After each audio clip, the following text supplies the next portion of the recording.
Hi guys, current affairs funda में आप सभी का स्वागत है। मैं हूं आपके साथ अभिषेक शर्मा और आज के इस वीडियो सेशन में हम अप्रैल 3rd वीक के सभी करंट अफेयर्स एमसीक्यूज एक साथ कवर करने वाले हैं। जो एस्पिरेंट्स हमारे डेली करंट अफेयर्स नहीं देख पाते हैं वो इस वीडियो के थ्रू अपने अप्रैल 3rd वीक के सभी करंट अफेयर्स एक साथ कवर कर सकते हैं। साथ ही गाइस, इस सेशन को शुरू करने से पहले आप सभी को बताना चाहूँगा, यदि आप हमारे daily current affairs PDF, weekly PDF और मंथली पीडीएफ चाहते हैं तो इस वीडियो के फर्स्ट कमेंट में या फिर डिस्क्रिप्शन में दिए गए लिंक पर क्लिक करके पा सकते हैं। साथ ही आप गूगल प्ले स्टोर से करंट अफेयर्स फंडा ऐप को भी इंस्टॉल कर सकते हैं, क्योंकि जो भी हमारा पीडीएफ मटेरियल है जिसमें आपको करंट अफेयर्स के साथ साथ स्ट्रेटेजी के भी प्रोवाइड कराते हैं, ये सभी मटेरियल आपको हमारी करंट अफेयर्स फंडा ऐप पर ही उपलब्ध हो पाएगा। तो यदि आप पीडीएफ कोर्स बाय करना चाहते हैं तो या तो करंट अफेयर्स फंडा ऐप से डायरेक्ट आप बाय कर सकते हैं या फिर आपको लिंक मिल जाएगा इस वीडियो के डिस्क्रिप्शन में, वहां से भी आप हमारा पीडीएफ कोर्स बाय कर सकते हैं। कोई भी अगर आपका डाउट है हमारे पीडीएफ कोर्स से संबंधित तो आप कमेंट बॉक्स में हमें जरूर लिखिएगा। तो चलिए फिर करते हैं शुरुआत इस वीडियो सेशन की। Which IIT launched India's first indigenously developed polycentric prosthetic knee called Kadam? किस IIT ने भारत का पहला स्वदेशी रूप से विकसित पॉलीसेंट्रिक प्रोस्थेटिक घुटना लॉन्च किया है जिसे कदम कहा गया है? ऑप्शंस आपके सामने हैं। सही आंसर ऑप्शन बी रहेगा IIT मद्रास। तो ये है कदम, आप इसको देख सकते हैं, जानेंगे इसके बारे में। तो देखिए, जो ये कदम है ये क्या है? ये प्रोस्थेटिक नी है, पॉलीसेंट्रिक प्रोस्थेटिक नी है और इंडिया द्वारा ही ये पूरी तरह से डेवलप किया गया है। किसने डेवलप किया है? IIT मद्रास के रिसर्चर्स ने। तो जो घुटने से ऊपर के विकलांग लोग हैं उनको ये थोड़ा आराम प्रोवाइड कराएगा। अच्छा, हम IIT मद्रास से संबंधित हाल ही के करंट अफेयर्स की बात करें तो IIT मद्रास ने सुधा गोपालकृष्णन ब्रेन सेंटर इसको लॉन्च किया और हमने जाना था कि IIT मद्रास ने वर्ल्ड का first on campus gas turbine testing facility इसको भी लॉन्च किया है। Mumbai and which other Indian city have been jointly recognized as 2021 tree city of the world? Mumbai और किस अन्य भारतीय शहर को संयुक्त रूप से 2021 tree city of the world के रूप में मान्यता दी गई है? ऑप्शंस आपके सामने हैं। सही आंसर ऑप्शन डी रहेगा, हैदराबाद। तो देखिए, United Nations Food and Agriculture Organization यानी कि UNFAO और आर्बर डे फाउंडेशन, इन दोनों के ही द्वारा मुंबई और हैदराबाद को 2021 tree city of the world के रूप में रिकॉग्नाइज किया गया है। क्यों किया गया है? क्योंकि मुंबई और हैदराबाद इन दोनों ने ही जो है यहाँ पर मुंबई और हैदराबाद में ग्रीन कवर जो है वो उसमें बढ़ोतरी देखने के लिए मिली है। इन्होंने अर्बन एरियाज में जो है काफ़ी ट्री प्लांटेशन यहाँ पर हुआ है। आपको जानना चाहिए, मुंबई ने पहली बार जो है इसमें अपनी जगह बनाई है जो tree city of the world की लिस्ट है, जबकि हैदराबाद लगातार दूसरी बार इस लिस्ट में अपनी जगह बना पाया है। तो ओवरऑल 138 सिटीज़ को 2021 के लिए tree cities of the world का टैग दिया गया है। तो देखिए, जैसे हैदराबाद ने यहाँ पर 500 वॉलंटियर आवर्स में 3.5 करोड़ ट्रीज प्लांट किए, जबकि मुंबई ने 25,000 वॉलंटियर आवर्स में जो है 4,25,000 ट्रीज यहाँ पर प्लांट किए हैं। Which edition of the 2+2 ministerial dialogue between India and the United States was held on April 11, 2022 in Washington, DC? पूछ रहे हैं कि भारत और संयुक्त राज्य अमेरिका के बीच 2+2 मंत्री स्तरीय संवाद का कौन सा संस्करण 11 अप्रैल 2022 को वॉशिंगटन DC में आयोजित किया गया? ऑप्शंस आपके सामने हैं। सही आंसर ऑप्शन सी रहेगा, 4th। तो 2+2 भारत की ओर से ये 2 और US की ओर से 2, जानेंगे इसके बारे में। देखिए, कौन सा एडिशन रहा? 4th। 2+2 डायलॉग किसके बीच? इंडिया और यूनाइटेड स्टेट्स के बीच। कहाँ पर हुआ? वॉशिंगटन DC में हुआ। किसने पार्टिसिपेट किया? तो भारत की ओर से यदि हम 2 देखें तो कौन कौन रहे? एक तो इंडिया के जो एक्सटर्नल अफेयर्स मिनिस्टर हैं S जयशंकर और जो डिफेंस मिनिस्टर है राजनाथ सिंह, ठीक है। और US की ओर से कौन रहे? US के जो फॉरेन अफेयर्स मिनिस्टर हैं जिनको सेक्रेटरी ऑफ द स्टेट बोला जाता है, एंथोनी ब्लिंकन, और जो यहाँ के डिफेंस मिनिस्टर हैं जिन्हें बोला जाता है secretary of defence, Lloyd Austin, इन्होंने पार्टिसिपेट किया है। तो आप यहाँ से समझ गए होंगे 2+2 का मतलब क्या होता है। एक्सटर्नल अफेयर्स मिनिस्टर और डिफेंस मिनिस्टर दोनों ही कंट्रीज के। आपको जानना चाहिए, जो पहला US इंडिया 2+2 डायलॉग हुआ था ये न्यू दिल्ली में हुआ था 2018 में। उसके बाद जो सेकंड एडिशन रहा वो हुआ आपका वॉशिंगटन DC में 2019 में, और जो 20 का रहा, ये 3rd एडिशन था न्यू दिल्ली में, और अभी है 4th एडिशन वॉशिंगटन डीसी में। तो जैसा कि मैंने आपको बताया 2+2 डायलॉग, ये एक मीटिंग होती है जिसमें फॉरेन और डिफेंस मिनिस्टर्स दोनों कंट्रीज़ के आपस में मिलते हैं और बातचीत को आगे बढ़ाते हैं। तो केवल यूनाइटेड स्टेट्स के साथ ही भारत 2+2 डायलॉग नहीं करता है, बल्कि ऑस्ट्रेलिया, जापान और रशिया के साथ भी करता है। रशिया को हटा दें तो जो अदर क्वाड मेंबर्स हैं यूएस, ऑस्ट्रेलिया और जापान, इन तीनों के साथ ही भारत 2+2 डायलॉग करता है। बाकी आपको जानना चाहिए जो 2+2 टॉक पार्टनर है, ये इंडिया का ओल्डेस्ट जो है ये यूनाइटेड स्टेट्स है, यानी सबसे पहले यूएस के साथ भारत ने ये 2+2 टॉक्स शुरू की थी। Who has become the first transgender actress to be honored with the Best Actor Award in Manipur State Film Awards? Manipur राज्य फिल्म पुरस्कारों में सर्वश्रेष्ठ अभिनेता पुरस्कार से सम्मानित होने वाली पहली ट्रांसजेंडर अभिनेत्री कौन बन गई है? ऑप्शंस आपके सामने हैं। सही आंसर ऑप्शन डी रहेगा, विशेष हुरियम। तो 33 साल की ट्रांसजेंडर एक्टर विशेष हुरियम ये फर्स्ट ट्रांसजेंडर एक्ट्रेस बन गई हैं जिन्हें मणिपुर स्टेट फिल्म अवार्ड्स में बेस्ट एक्टर अवार्ड से सम्मानित किया गया है, और ये अवार्ड इनको दिया है मणिपुर के गवर्नर ला गणेशन ने। आपको बता दें ये इनकी परफॉर्मेंस की वजह से दिया गया है। किसमें performance?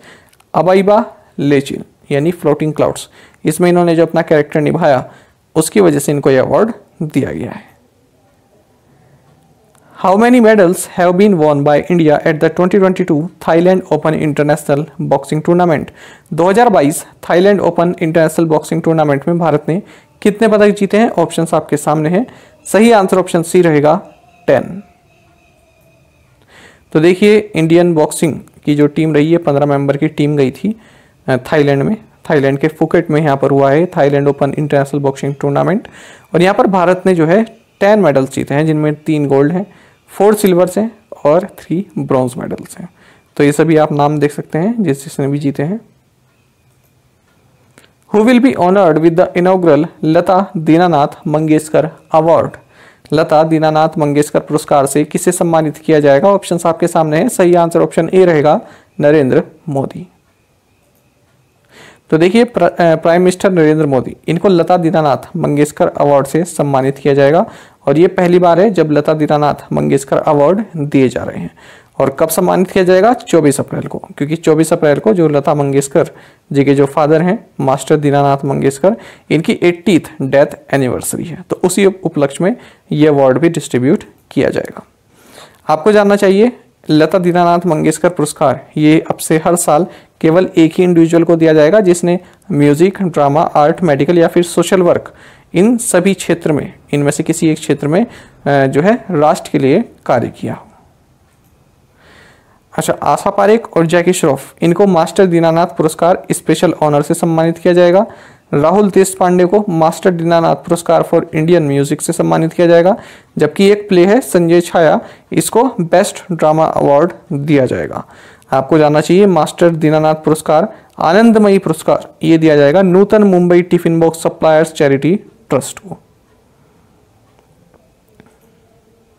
The government of India has announced to set up how many digital banking units in the country?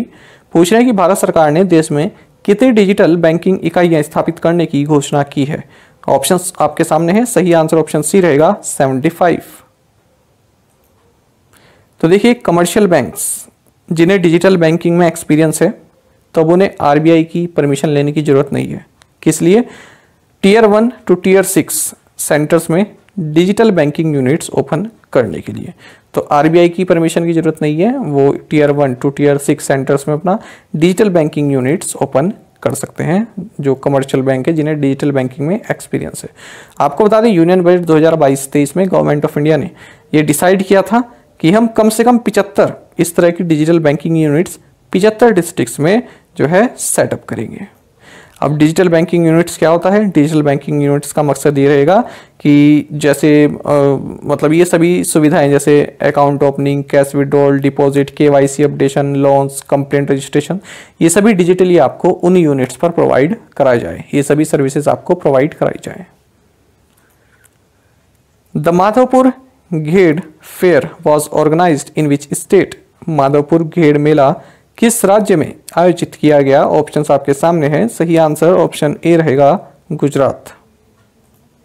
तो देखिए राष्ट्रपति रामनाथ कोविंद जी ने 5 दिन का जो माधवपुर गेट फेयर है, इसको माधवपुर गेट पोरबंदर गुजरात में इनोग्रेट किया है। आपको जानना चाहिए 2018 से ही इस फेयर को जो गुजरात गवर्नमेंट है वो मिनिस्ट्री ऑफ कल्चर के साथ मिलकर ऑर्गेनाइज कर रही है। ये भगवान कृष्ण और रुक्मणी का जो पवित्र बंधन है उसका एक उत्साह है। आपको जानना चाहिए जो आज का उत्तर प्रदेश है, यहाँ पर श्री कृष्ण का जन्म हुआ था और इन्होंने गुजरात को अपना कर्मभूमि बनाया। और जो प्रिंसेस रुक्मणी थी ये नॉर्थ ईस्ट रीजन से आती थी और इनके साथ इन्होंने जो कृष्ण जी हैं इन्होंने विवाह रचाया था।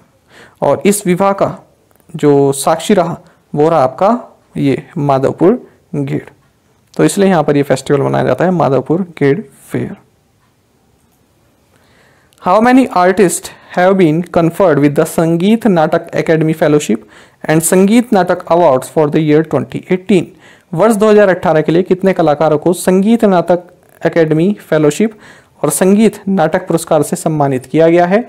ऑप्शंस आपके सामने हैं। सही आंसर ऑप्शन सी रहेगा 43।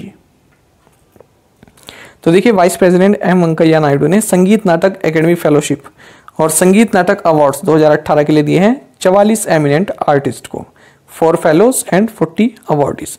साथ ही अगर हम ललित कला अकेडमी की बात करें तो ये 2021 के लिए दिया गया है 3 फेलोज एंड 20 नेशनल अवार्ड्स, यानी कि 23। कहाँ पर? विज्ञान भवन न्यू दिल्ली में।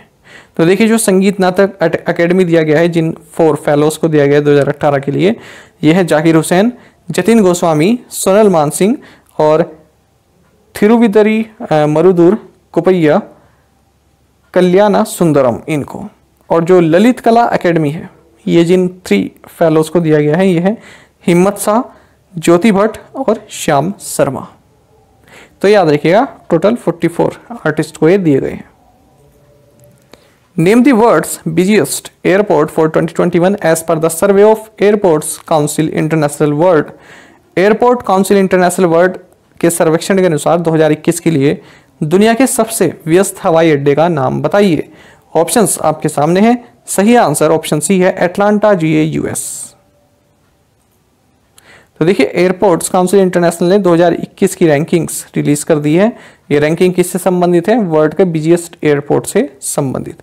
तो वर्ल्ड का जो बिजिएस्ट एयरपोर्ट है ये हार्ट्सफील्ड जैक्सन एटलांटा इंटरनेशनल एयरपोर्ट है, जिसने कि 2021 में 75.7 बिलियन पैसेंजर्स को विटनेस किया है। दूसरे नंबर पर Dallas fort worth international airport है। तीसरे नंबर पर है डेनवर इंटरनेशनल एयरपोर्ट। आपको बता दीजिए टॉप 10 बिजिएस्ट एयरपोर्ट है उनमें से 8 तो यूनाइटेड स्टेट्स में है, बाकी के 2 हैं चाइना में। और इसमें रिपोर्ट में ये भी कहा गया है कि 2021 में जो टोटल ग्लोबल पैसेंजर्स हैं वो 4.5 बिलियन रहे हैं, यानी कि 2020 की तुलना करें तो 25% ज़्यादा, और यदि हम 2019 की बात करें तो 50% कम। तो ये जो पूरी रैंकिंग है टॉप 10 ये मैं आपको टेलीग्राम पर शेयर कर दूंगा, आप टेलीग्राम ज्वाइन जरूर कर लीजिएगा। जिन्होंने ज्वाइन नहीं किया है, करंट अफेयर्स फंडा नाम से हमारा टेलीग्राम का चैनल है, उसमें आपके साथ ये इमेजेस शेयर करते रहते हैं कोई रैंकिंग वगैरह के, ताकि आप लास्ट मिनट में उनको अच्छे से रिवाइज कर सकें। Which Indian PSU has won the gold medal at 80th Scotch Award in Social Responsibility category? किस भारतीय PSU ने सामाजिक उत्तरदायित्व श्रेणी में 80वें स्कॉच पुरस्कार में स्वर्ण पदक जीता है? ऑप्शंस आपके सामने हैं। सही आंसर ऑप्शन डी रहेगा NMDC। तो नेशनल मिनरल डेवलपमेंट कॉर्पोरेशन जो कि इंडिया की लार्जेस्ट प्रोड्यूसर है आयरन और की, तो इसने एक गोल्ड मेडल जीता है और एक सिल्वर मेडल जीता है 80th Skoch summit and Skoch awards, जिसको स्कॉच द्वारा न्यू दिल्ली में कंडक्ट कराया गया है। इस समिट का थीम रहा state of PFSI and PSUs। तो देखिए NMDC ने जो गोल्ड अवार्ड जीता है वो इसने जीता है अपने promotion of technical education and skill development in Dantewada district through NMDC ITI भंसी के लिए, और सिल्वर अवार्ड इसने जीता है project Kalpataru for ERP implementation के लिए। ये इतना इंपॉर्टेंट नहीं है, केवल ये जानना है आपको कि किसने जीता है। What amount has been announced by UNDP and the partners of the Adaptation Innovation Marketplace as climate action grants for 22 local innovators across 19 countries including India? पूछ रहे हैं कि UNDP और एडोप्टेशन इनोवेशन मार्केटप्लेस के भागीदारों द्वारा भारत सहित 19 देशों में 22 स्थानीय नवोन्मेषकों के लिए जलवायु कार्रवाई अनुदान के रूप में कितनी राशि की घोषणा की गई है? ऑप्शंस आपके सामने हैं। सही आंसर ऑप्शन बी रहेगा 2.2 मिलियन US डॉलर। देखिए कभी कभी जो क्वेश्चन बड़े होते हैं ना, वो अगर आपको समझ में ना आए तो आप उनको शॉर्ट में लिख लिया करो। शॉर्ट नोट्स कैसे मिलते हैं? UNDP plus adaptation innovation marketplace equals to 2.2 billion US dollar, 2.2 million US dollar. बस आपका ये क्वेश्चन खत्म। यहाँ तो क्योंकि आपको समझाना है इसलिए पूरा क्वेश्चन अच्छे से बताना पड़ता है, लेकिन अगर आप कोई क्वेश्चन ऐसा है बड़ा है आपको नहीं समझ में आ रहा है तो केवल आप उसका शॉर्ट नोट इस तरह से बनाइए, एक लाइन में भी नहीं आधी लाइन में भी आ जाएगा ये, ठीक है। UNDP लिखिए plus adaptation innovation marketplace equals to कर लीजिए 2.2 मिलियन US डॉलर। अब यदि आपके पेपर में आ जाए तो आप कीवर्ड पकड़ लेना कि अच्छा UNDP भी आ रहा है इसमें, एडेप्टेशन इनोवेशन मार्केटप्लेस भी आ रहा है, ठीक है। आंसर मुझे पता है 2.2 मिलियन US डॉलर है। तो इस तरह से आप अपने नोट्स बनाएं। कोई दो ऑर्गेनाइजेशन है, कुछ आंसर में कुछ और है, तो प्लस करके इक्वल करके और इस तरह से आप एक लाइन में उसका जो है बिल्कुल नोट उस तरह से बना दीजिए ताकि आप इजीली उसको रिवाइज कर सकें। तो यही बात यहाँ पर बताई गई है, ठीक है। 2.2 मिलियन US डॉलर जो है ग्रांट किए जाएंगे क्लाइमेट एक्शन से संबंधित जो भी इनिशिएटिव लिए जा रहे हैं कंट्रीज को including India. As per the data of ministry of commerce and industry how many patents were filed in 2021-22? वाणिज्य और उद्योग मंत्रालय के आंकड़ों के अनुसार 2021-22 में कितने पेटेंट दायर किए गए थे? ऑप्शंस आपके सामने हैं। सही आंसर ऑप्शन डी रहेगा 66,440 यानी कि 66,440 पेटेंट्स। देखिए पिछले 11 सालों में पहली बार ऐसा हुआ है जो डोमेस्टिक पेटेंट हैं वो ज़्यादा रहे इंटरनेशनल पेटेंट्स के मुकाबले में। तो ये जो मैं आपको बता रहा हूँ, ये जो फैक्ट बता रहा हूँ, ये जनवरी से मार्च 2022 के क्वार्टर का ये आंकड़ा है। तो इसमें बताया गया है कि इस पीरियड में, इस क्वार्टर में 19,796 पेटेंट एप्लीकेशन फाइल की गई, जिनमें कि इंडियन जो एप्लीकेशंस हैं ये 10,706 हैं, जबकि जो नॉन इंडियन एप्लीकेंट्स हैं ये हैं आपके 9,090। अच्छा अगर हम बात करें पूरे 2021-22 की, तो 2021-22 में जो पेटेंट्स फाइल हुए हैं ये 66,440 हुए हैं, जबकि 2014-15 में ये 42,763 थे। बाकी आपको जानना चाहिए ग्लोबल इनोवेशन इंडेक्स 2021, इसमें भारत की रैंक कितनी थी? 46th। Which country won the FIH junior women's hockey world cup 2022? पूछ रहे हैं कि FIH जूनियर महिला हॉकी विश्व कप 2022 किस देश ने जीता है? ऑप्शंस आपके सामने हैं। सही आंसर ऑप्शन डी रहेगा द नीदरलैंड्स। तो देखिए नीदरलैंड्स ने यहाँ पर अपना 4th टाइटल जीता है, किस चीज का? FIH junior women's hockey world cup. तो ये 4th बार इन्होंने जीता है और फाइनल में इन्होंने हराया है जर्मनी को। अच्छा तो जर्मनी को मिल गया सिल्वर। ब्रॉन्ज किसको मिला? ब्रॉन्ज मिला है इंग्लैंड को। तो ब्रॉन्ज मेडल के लिए इंग्लैंड ने भारत को हराया था 3-0 से। बाकी आपको जानना चाहिए जो ये FIH junior women's hockey world cup 2022 हुआ है, ये 9th एडिशन रहा। और कहां पर हुआ? ये हुआ आपका पोशेफस्ट्रूम, साउथ अफ्रीका, या इस जगह पर हुआ है।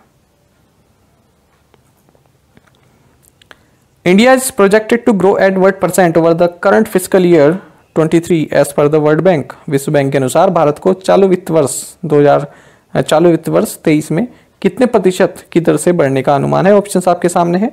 सही आंसर ऑप्शन ए रहेगा 8%। देखिए वर्ल्ड बैंक ने अपनी report south Asia economic focus reshaping norms a new way forward, इसमें जो भारत की GDP फोरकास्ट है फिजिकल ईयर 22-23 के लिए, इसको स्लैश कर दिया, यानी कि इसको घटा दिया है, 8% कर दिया है। पहले इसने 8.7% कहा हुआ था। और जो नेक्स्ट फिजिकल ईयर है 2023-24 इसके लिए 7.1% प्रिडिक्ट किया है। अगर हम पूरे साउथ एशिया रीजन की बात करें तो इसके लिए इसने कहा है कि 2022 में 6.6% से ग्रो करेगा, और जो नेक्स्ट है 2023 में 6.3% से ग्रो करेगा ये पूरा south Asia region. Name the Indian grandmaster who won the Reykjavik open chess tournament. Options आपके सामने है, सही आंसर ऑप्शन सी है। सो भारतीय ग्रैंड मास्टर आर प्रज्ञानंदा ने रेक्सविक ओपन शतरंज टूर्नामेंट जीता है। तो इनका नाम आप सभी जानते होंगे, रमेश बाबू प्रज्ञानंदा इनका पूरा नाम है। इन्होंने रेक्सविक ओपन चेस टूर्नामेंट जीता है और फाइनल में इन्होंने हराया है डी गुकेश को। तो ये जो रेक्सविक है ये आइसलैंड की कैपिटल है, इसी के नाम पर इस चेस टूर्नामेंट का नाम रखा गया है। और हाल ही हमने पढ़ा था कि जो वर्ल्ड चैंपियन है मैग्नस कार्लसन, आप सभी ने इनका नाम सुना होगा, तो इनको एयरथिंग्स मास्टर्स जो चैंपियनशिप हुई इसमें इन्होंने ही आर प्रज्ञानंदा ने हरा दिया था। Who has been named India's G20 chief coordinator. भारत के G20 मुख्य समन्वयक के रूप में किसे नामित किया गया है। ऑप्शंस आपके सामने हैं और सही आंसर ऑप्शन डी रहेगा, हर्षवर्धन श्रृंगला। तो भारत के फॉरेन सेक्रेटरी हैं हर्षवर्धन श्रृंगला। भारत 2023 में G20 समिट होस्ट करेगा। फिलहाल इंडोनेशिया के पास है इसके जो होस्ट कर रहा है, भारत करेगा 2023 में। तो इसी के लिए जो G20 समिट होगी उसका पूरा कोऑर्डिनेशन वर्क देखने के लिए कोऑर्डिनेटर बनाए गए हैं फॉरेन सेक्रेटरी हर्षवर्धन श्रृंगला। आपको बता दें जो ये कोऑर्डिनेटर की पोजीशन है, चीफ कोऑर्डिनेटर, ये सेक्रेटरी लेवल की पोस्ट होती है। जो हर्षवर्धन श्रृंगला है ये 30 अप्रैल को रिटायर हो जाएंगे, उसके बाद ये इस असाइनमेंट को टेक ओवर करेंगे G20 समिट के कोऑर्डिनेटर के रूप में। बाकी आप सभी जानते हैं कि जो कॉमर्स मिनिस्टर पीयूष गोयल हैं ये G20 शेरपा है। रोल लगभग एक जैसा ही है। शेरपा वही देखिए, जब कंट्री के लीडर्स जब किसी समिट में मिलते हैं तो उससे पहले कई तरह के एग्रीमेंट वगैरह जो है सर्कुलेट हो चुके होते हैं, पेपर वर्क सब हो चुका होता है। केवल ये लोग अपनी सहमति वहाँ पर थोड़ा बहुत बातचीत करके बताते हैं जो लीडर्स होते हैं। बाकी पेपर वर्क जो है मिनिस्टर्स हो गए है ना, या फिर ये सेक्रेटरी वगैरह हो गए, ये लोग कर देते हैं। तो इसी को बोलते हैं G20 शेरपा हो गया, फिर कोऑर्डिनेटर हो गया, यानी कि उस पूरी मीटिंग को अच्छे से वो पूरा जो आयोजन है वो अच्छे से चल सके, जो उसमें इशू हैं वो अच्छे से चल सके, उसी चीज़ को देखते हैं। कोऑर्डिनेटर हो गए, G20 शेरपा हो गए, ये सब। बाकी ये आपके लिए महत्वपूर्ण है। देखिए जो इस तरह के एग्ज़ाम होते हैं ना, जैसे PCS हो गया या फिर स्टेट में ARO या RO के एग्ज़ाम हो गए, वहाँ पर इस तरह के जो फैक्ट्स होते हैं ये इंपॉर्टेंट होते हैं। जो वो क्वेश्चंस आते हैं ना जिसमें मल्टीपल स्टेटमेंट होते हैं और आंसर भी उनके इस तरह से होते हैं कि B और C सही है, A और C सही है, वहाँ पर इस तरह से पूछ लेते हैं। चाहे G7 हो, चाहे G20 हो, चाहे आपका ब्रिक्स हो या शार्क हो, तो उनमें आप जब भी पढ़ें तो इस तरह का फैक्ट ज़रूर पढ़ें। किस तरह के? देखिए जो G20 मेंबर कंट्रीज़ हैं तो वर्ल्ड की जो GDP है उसमें 80% जो कंट्रीब्यूशन है वो G20 कंट्रीज़ का ही है। अगर हम इंटरनेशनल ट्रेड की बात करें तो 75% जो इंटरनेशनल ट्रेड है वो G20 कंट्रीज़ से ही आता है। यदि हम वर्ल्ड की पॉपुलेशन की बात करें तो 60% पॉपुलेशन पूरे वर्ल्ड की इन G20 कंट्रीज़ में रहती है। तो इस तरह के जो ये 3 फैक्ट होते हैं ना, ये आप हमेशा पढ़ें। G7, G20 और ब्रिक्स के बारे में पूछ लिया जाता है। Who has been appointed to the ICC cricket committee as the member board representative. ICC cricket समिति में सदस्य बोर्ड प्रतिनिधि के रूप में किसे नियुक्त किया गया है। ऑप्शंस आपके सामने है और सही आंसर ऑप्शन ए रहेगा, जे शाह। तो देखिए क्रिकेट के बड़े जानकार जे शाह जो कि BCCI सेक्रेटरी हैं, इनको ICC क्रिकेट कमेटी में अपॉइंट किया गया है as the member board representative. तो अमित शाह के लड़के हैं ये और काफ़ी बड़े जानकार हैं क्रिकेट के। और महिला जयवर्धने जो हैं इनको पास्ट प्लेयर रिप्रेजेंटेटिव के रूप में रीअपॉइंट किया गया है। इसी मीटिंग में ये भी फैसला किया गया कि जो साउथ अफ्रीका है ये अगले साल जनवरी में ICC under nineteen women's T20 world cup इसको होस्ट करेगा। Who has been awarded with the EY India entrepreneur of the year 2021। EY India entrepreneur of the year 2021 से किसे सम्मानित किया गया है। ऑप्शंस आपके सामने हैं। सही आंसर ऑप्शन बी रहेगा, फाल्गुनी नायर। फाल्गुनी नायर का नाम आप सभी ने सुना होगा, नायका की फाउंडर हैं। इनको EY entrepreneur of the year 2021 चुना गया है। और हमने हाल ही में देखा था कि जो ये फाल्गुनी नायर हैं ये इंडिया की wealthiest self made female billionaire हैं। What is the WTO's global trade volume growth forecast for 2022? 2022 के लिए विश्व व्यापार संगठन की वैश्विक व्यापार मात्रा वृद्धि का पूर्वानुमान क्या है? ऑप्शंस आपके सामने है। सही आंसर ऑप्शन ए रहेगा 3%। तो देखिए जो वर्ल्ड मर्चेंडाइज ट्रेड वॉल्यूम है वो 2022 में 3% रहेगा, यानी कि पूरे वर्ल्ड का जो ट्रेड है, एक दूसरे जो ट्रेड करते हैं, ठीक है, तो वो जो पूरा वॉल्यूम के रूप में अगर आप उसको देखें तो 3% रहने वाला है। पहले कहा गया था कि 4.7% रहेगा, ऐसा कहा है WTO ने। और ये जो कमी आएगी किस वजह से आएगी? जो रशिया और यूक्रेन के बीच जो ऑनगोइंग वॉर चल रहा है, क्योंकि आपने देखा है रशिया पर काफ़ी सैंक्शन लग गए हैं, तो कई तरह की जो सप्लाई है वो जो है डिसरप्ट हुई है, उसी वजह से जो ट्रेड है वो जो है थोड़ा कम होने की संभावना है। बाकी आपको जानना चाहिए वर्ल्ड ट्रेड ऑर्गेनाइजेशन का हेडक्वार्टर्स जेनेवा स्विट्जरलैंड में है। मेंबरशिप 164 कंट्रीज़ हैं। पूछा गया था हाल ही में एग्जाम में कितने मेंबर कंट्रीज़ हैं। डायरेक्टर जनरल एंगोजी ओकोंजो आइवेला है, नाइजीरिया की हैं। ये भी कई बार एग्जाम में पूछा गया है कि किस कंट्री की हैं। बाकी आप जानते हैं जो WTO इसका पर्पस रहता है reduction of tariffs and other barriers to trade. इसकी स्थापना 1 जनवरी 1995 को हुई थी। Central government has exceeded its asset monetization target of ₹- crore for physical year 22। केंद्र सरकार ने वित्त वर्ष 22 के लिए अपनी परिसंपत्ति मुद्रीकरण लक्ष्य जो कि इतने करोड़ रुपीस है इसको पार कर लिया है। ऑप्शंस आपके सामने हैं। सही आंसर ऑप्शन सी रहेगा 88,000 करोड़ रुपीस। जानेंगे इस बारे में। तो देखिए सेंट्रल गवर्नमेंट ने फिजिकल ईयर 22 के लिए जो एसेट मोनेटाइजेशन टारगेट रखा था वो 88,000 करोड़ रुपए का रखा था, ठीक है, कि इतने करोड़ रुपए तक के हमें जो एसेट्स हैं उनको मोनेटाइज करना है। ये मैंने आपको कई बार बताया कि एसेट मोनेटाइजेशन क्या होता है। तो अब इस टारगेट को पार कर दिया गवर्नमेंट ऑफ इंडिया ने। करना तो 88,000 करोड़ तक था, लेकिन गवर्नमेंट ऑफ इंडिया ने 96,000 करोड़ रुपए तक के जो एसेट हैं उनको मोनेटाइज कर दिया है फिजिकल ईयर 22 में, ठीक है। अच्छा, जब ये फिजिकल ईयर 22 लिखा रहता है इसका मतलब क्या है कि 1 अप्रैल 2021 से और 31 मार्च 2022, ये इसका मतलब हुआ फिजिकल ईयर 22, ठीक है। मतलब पिछले साल से 21-22, फिजिकल ईयर 22 मतलब 21-22। तो शुरू कहाँ से होगा? 1 अप्रैल 2021 से, और एंड कहाँ पर हो रहा है? 31 मार्च 2022 पर।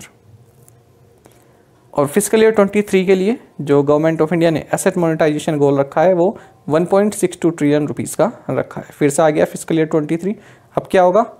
1 अप्रैल 2022 से और 31 मार्च 2023 तक, उसको बोलते हैं फिजिकल ईयर 23।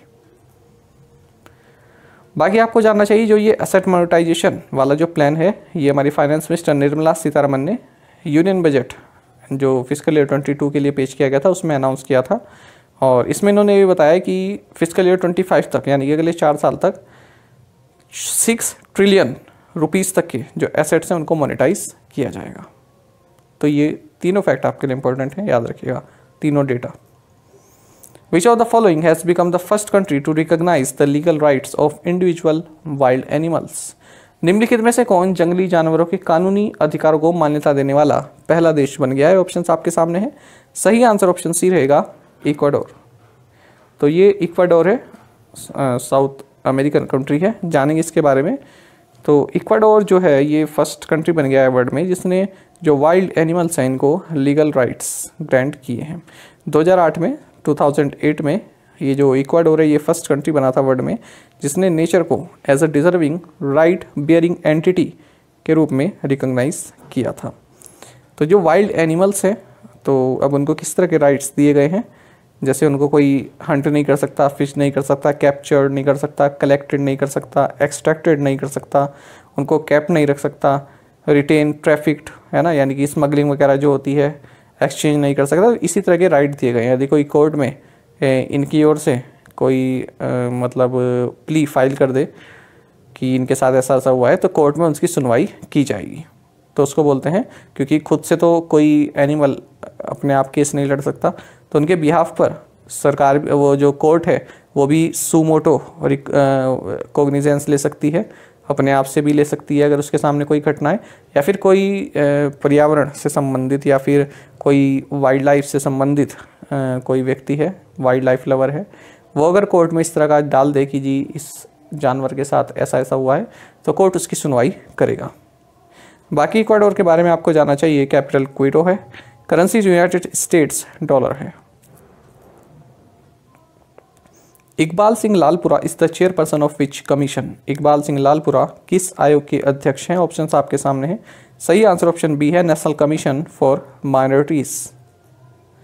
तो सेंट्रल गवर्नमेंट ने जो पंजाब कैडर के आईपीएस ऑफिसर हैं रिटायर्ड इकबाल सिंह लालपुरा, इनको नेशनल कमीशन फॉर माइनॉरिटीज़ के चेयरपर्सन के रूप में रीअपॉइंट किया है नेक्स्ट 3 ईयर्स के लिए। आपको जानना चाहिए जो ये नेशनल कमीशन फॉर माइनॉरिटीज़ हैं, इसके वाइस चेयरमैन आतिफ रशीद हैं। नेशनल कमीशन फॉर माइनॉरिटीज़ की स्थापना national commission for minorities act 1992 के तहत हुई थी, और शुरुआत में इसमें केवल 5 रिलीजियस कम्युनिटीज़ को रखा गया था, Muslims, Christians, Sikhs, Buddhist and Zoroastrians यानी कि पारसीज। उसके बाद में इन्होंने जैन कम्युनिटी को भी इसमें शामिल कर लिया था। The first introductory meeting of all women ambassadors group held in which city? सभी महिला राजदूतों के समूह की पहली परिचयात्मक बैठक किस शहर में आयोजित हुई है? सही आंसर यहाँ पर ऑप्शन डी है, न्यू दिल्ली। तो देखिए एक अलग ही तरह का यूनिक इनिशिएटिव यहाँ पर शुरुआत की गई है भारत सरकार द्वारा। तो minister of state for external affairs and culture Meenakshi Lekhi, इनके द्वारा फर्स्ट इंट्रोडक्टरी मीटिंग का नेतृत्व किया गया है, जो कि ऑल वीमेन एम्बेसडर्स ग्रुप से संबंधित थी। कहाँ पर हुआ है? न्यू दिल्ली में हुआ है। तो इसमें किसने पार्टिसिपेट किया है? भारत में जो भी फीमेल एम्बेसडर्स हैं और देशों से के जो एम्बेसडर हैं, जो फीमेल एम्बेसडर्स हैं दूसरे देशों की जो भारत में रह रही हैं, और या फिर मेल एम्बेसडर्स हैं उनकी जो वाइफ हैं, उन सभी ने इसमें पार्टिसिपेट किया है। आपको बता दें ये जो इवेंट है ये जॉइंटली ऑर्गेनाइज किया गया था ministry of culture and ministry of external affairs के द्वारा। विच मिनिस्ट्री ऑर्गेनाइज्ड अमृत समागम कॉन्फ्रेंस? किस मंत्रालय ने अमृत समागम सम्मेलन आयोजित किया है? ऑप्शंस आपके सामने हैं। सही आंसर ऑप्शन ए रहेगा, मिनिस्ट्री ऑफ कल्चर। तो union home and cooperation minister Amit Shah ने अमृत समागम इसको इनॉग्रेट किया है न्यू दिल्ली में। आपको बता दें मिनिस्ट्री ऑफ कल्चर द्वारा इसको ऑर्गेनाइज किया गया। Who won the sir Richard Hadlee medal? Sir Richard Hadlee पदक किसने जीता है? सही आंसर यहाँ पर ऑप्शन बी रहेगा, टिम साउदी। तो न्यूजीलैंड के पेस बॉलर हैं, आप जानते होंगे टिम साउदी। इनको न्यूजीलैंड क्रिकेट अवार्ड्स में सर रिचर्ड हेडली मेडल से सम्मानित किया गया है। इनकी जो कंसिस्टेंसी रही है थ्रू आउट 2021-22 सीजन, उसकी वजह से। Who has been awarded the international Gandhi award for leprosy 2021? कुष्ठ रोग 2021 के लिए अंतर्राष्ट्रीय गांधी पुरस्कार से किसे सम्मानित किया गया है? ऑप्शंस आपके सामने हैं। सही आंसर ऑप्शन डी रहेगा, भूषण कुमार। तो देखिए vice president M Venkaiah Naidu ने international Gandhi award for leprosy 2021 ये दिया है डॉक्टर भूषण कुमार, जो कि चंडीगढ़ से हैं, और सहयोग कुष्ठ यज्ञ ट्रस्ट गुजरात, इनको न्यू दिल्ली में दिया गया है। ये award Gandhi memorial leprosy foundation के द्वारा दिया जाता है। देखिए यदि आपको लग रहा है कि मैं थोड़ा तेज़ चल रहा हूँ तो आप यूट्यूब में ऑप्शन आता है स्पीड को थोड़ा स्लो भी कर सकते हैं, और जिसको लग रहा है थोड़ा स्लो है तो आप उसको फास्ट उसमें करके भी देख सकते हैं। According to scientist of the intergovernmental panel on climate change IPCC, global green house gas emissions need to be reduced by what percentage by the year 2030 so that warming of Earth's temperature is limited to around 1.5 degree Celsius? पूछ रहे हैं कि inter governmental panel on climate change IPCC के वैज्ञानिकों के अनुसार वैश्विक green house gas उत्सर्जन को वर्ष 2030 तक कितने प्रतिशत तक कम करने की आवश्यकता है ताकि पृथ्वी का तापमान लगभग 1.5 डिग्री सेल्सियस तक सीमित हो जाए? ऑप्शंस आपके सामने हैं। सही आंसर ऑप्शन बी रहेगा, 43%। देखिए जो भी क्लाइमेट से संबंधित, वातावरण से संबंधित कोई भी आपका क्वेश्चन हो करंट अफेयर से करंट अफेयर्स के सेक्शन में, वो आपके एग्जाम पॉइंट ऑफ व्यू से महत्वपूर्ण बन जाता है। जानेंगे इसके बारे में। तो देखिए जो हमारे इन्वायरमेंट मिनिस्टर हैं भूपेंद्र यादव, इन्होंने intergovernmental panel on climate change IPCC की 6th असेसमेंट रिपोर्ट इसको रिलीज़ किया है। इन्होंने बताया कि जो ग्लोबल वार्मिंग है, यदि आप उसको 1.5 डिग्री सेल्सियस तक लिमिट करना चाहते हैं तो 2030 तक आपको जो ग्रीन हाउस गैस का एमिशन है वो 43% तक रिड्यूस करना होगा। साथ ही जो मीथेन है उसको भी लगभग 1/3 रिड्यूस करने की ज़रूरत है 2030 तक। साथ ही इसमें यह भी कहा गया है जो कोल फायर्ड पावर प्लांट्स हैं जिनमें कि कार्बन को कैप्चर और स्टोर करने की टेक्नोलॉजी नहीं है, उनको 2050 तक बंद कर देना चाहिए। तभी आप जो ग्लोबल टेम्परेचर है उसको 1.5 डिग्री सेल्सियस तक लिमिट रख सकते हैं। बाकी हम जानेंगे IPCC के बारे में, इंटर गवर्नमेंटल पैनल और क्लाइमेट चेंज। ये एडिशनल नॉलेज है आपके लिए, स्किप भी कर सकते हैं, पर जिनको जानने की उत्सुकता है, जो जानना चाहते हैं इसके बारे में, वो जान सकते हैं, देख सकते हैं, क्योंकि ये एग्ज़ाम वगैरह जैसे जो वैसे लेवल के एग्ज़ाम होते हैं ना, जैसे PCS टाइप एग्ज़ाम होते हैं, उनमें पूछ लिया जाता है। देखिए IPCC, ये तो आपसे फैक्ट कि कब स्थापना हुई थी, तो आपसे किसी भी एग्ज़ाम में पूछा जा सकता है, बैंकिंग में भी पूछा जा सकता है, SSC में भी पूछा जा सकता है, तो इसलिए आप स्किप मत कीजिएगा, देखिएगा। IPCC इसकी स्थापना 1988 में की गई थी, किसके द्वारा? वर्ल्ड मेट्रोलॉजिकल ऑर्गेनाइजेशन और United Nations environment programme UNEP के द्वारा। आपको बता दें जो भी यूनाइटेड नेशंस या फिर WMO का मेंबर है वो इसके भी मेंबर होते हैं IPCC के। करंटली इसमें 195 मेंबर्स हैं। तो देखिए इसमें कई लोग होते हैं जो कि अपने रिसर्च पेपर्स या फिर IPCC के लिए जो है रिसर्च वगैरह करते हैं। IPCC खुद का कोई रिसर्च नहीं करता है, यहाँ पर अलग अलग एक्सपर्ट होते हैं, साइंटिस्ट होते हैं, वो अपनी रिपोर्ट यहाँ पर सबमिट करते हैं। तो IPCC नेशनल फोकल पॉइंट्स, ये जो नेशनल एक्सपर्ट्स हैं उनकी लिस्ट तैयार करता है। और task force on national green house gas inventories, इसको IPCC द्वारा इस्टेब्लिश किया जाता है। ये जितने भी IPCC संबंधित प्रोग्राम हैं उसको जो है देखता है। तो एग्ज़ाम में कैसे बनता है, जैसे ये IS टाइप के एग्ज़ाम होते हैं ना, उसमें बनता है कि नेशनल फोकल पॉइंट्स ये किससे संबंधित है, या फिर task force on national green house gas inventories ये किससे संबंधित है। तो ऑप्शन में आपको मिल जाएगा IPCC। इस तरह से क्वेश्चन फ्रेम होते हैं। बाकी आपको जानना चाहिए IPCC का सेक्रेटेरिएट जो है ये वर्ल्ड मेट्रोलॉजिकल ऑर्गेनाइजेशन, इसकी जो बिल्डिंग है जेनेवा स्विट्जरलैंड में, यहीं पर इसका सेक्रेटेरिएट है। Cabinet approved MOU between India and which country in the area of decentralized domestic waste water management. Cabinet ने विकेंद्रीकृत घरेलू अपशिष्ट जल प्रबंधन के क्षेत्र में भारत और किस देश के बीच समझौता ज्ञापन को मंजूरी दी है। ऑप्शंस आपके सामने हैं, सही आंसर ऑप्शन ए रहेगा जापान। तो देखिए यूनियन कैबिनेट ने एक MOU को मंजूरी दी है। ये MOU department of water resources, river development and Ganga rejuvenation, जो कि मिनिस्ट्री ऑफ जल शक्ति के तहत आता है, इसने किया है ministry of environment of Japan इसके साथ। किस लिए? Decentralized domestic waste water management के लिए। तो अब आप अगर नोट्स बना रहे हैं तो कैसे लिखेंगे? India plus Japan equals to waste water management. बस ये आपका करंट अफेयर पूरा हो गया। बाकी जापान के बारे में आप जानते हैं, करेंसी जापानीज येन है, कैपिटल टोक्यो है, प्राइम मिनिस्टर फोमियो किशिदा है। Cabinet approved a bilateral MOU between securities and exchange board of India and Manitoba securities commission of which country. Cabinet ने भारतीय प्रतिभूति और विनिमय बोर्ड यानी कि सेबी और किस देश के मैनिटोबा सिक्योरिटीज कमीशन के बीच एक द्विपक्षीय समझौता ज्ञापन को मंजूरी दी है। ऑप्शंस आपके सामने हैं, सही आंसर ऑप्शन बी रहेगा कनाडा। तो यूनियन कैबिनेट ने यहाँ पर एक बायलैटरल MOU को अप्रूव किया है जो कि securities and exchange board of India और मैनिटोबा सिक्योरिटीज कमीशन कनाडा के बीच साइन होगा। तो इसके तहत जो भी मैनिटोबा के जो इन्वेस्टर्स हैं वो सेबी के साथ FPI में रजिस्ट्रेशन करा सकते हैं, फॉरेन पोर्टफोलियो इन्वेस्टर के रूप में रजिस्ट्रेशन करा सकते हैं।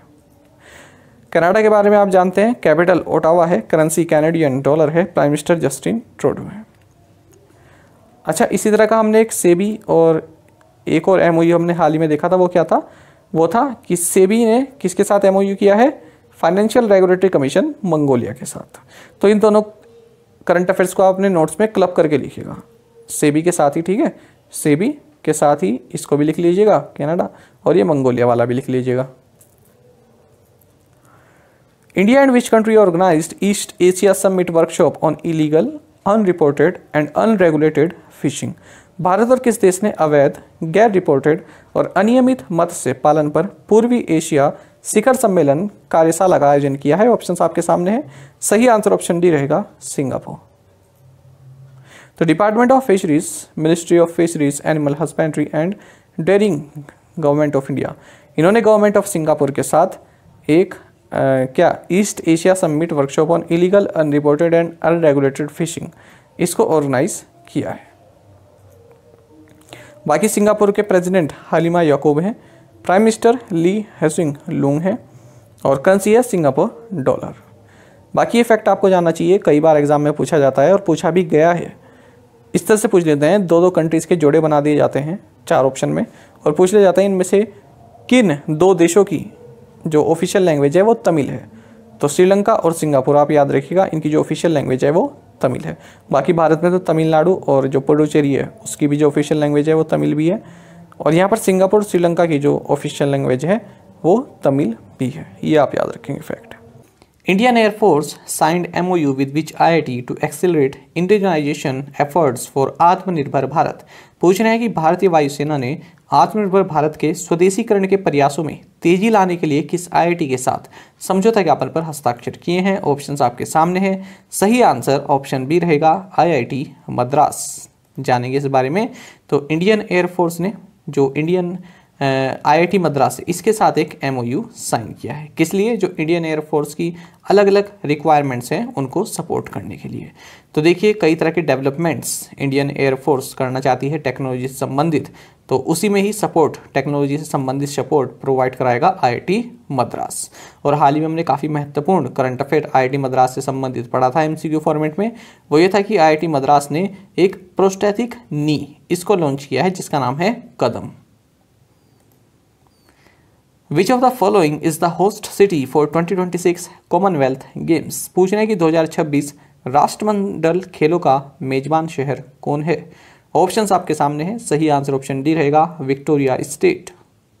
चलिए जानते हैं इसके बारे में। तो ऑस्ट्रेलिया का जो विक्टोरिया स्टेट है ये 2026 में होने वाले कॉमनवेल्थ गेम्स को होस्ट करेगा। आपको बता दें ये 23rd एडिशन रहेगा इन कॉमनवेल्थ गेम्स का। साथ ही आपको जानना चाहिए कि ऑस्ट्रेलिया के विक्टोरिया स्टेट के अलावा किसी और सिटी ने इन गेम्स को होस्ट करने में कोई इंटरेस्ट नहीं दिखाया था, तो इसलिए ऑस्ट्रेलिया का जो विक्टोरिया स्टेट है इसी को ही ये कॉमनवेल्थ गेम्स 2026 की मेज़बानी दी गई है।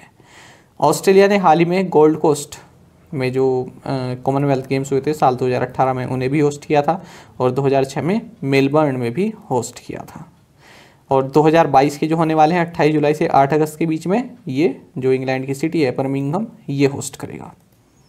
आपको जानना चाहिए कॉमनवेल्थ गेम्स के बारे में। इनको फ्रेंडली गेम्स भी कहते हैं। ये इंटरनेशनल मल्टी स्पोर्ट्स इवेंट है जिसमें कॉमनवेल्थ ऑफ नेशंस के जो एथलीट्स हैं ये लोग पार्टिसिपेट करते हैं।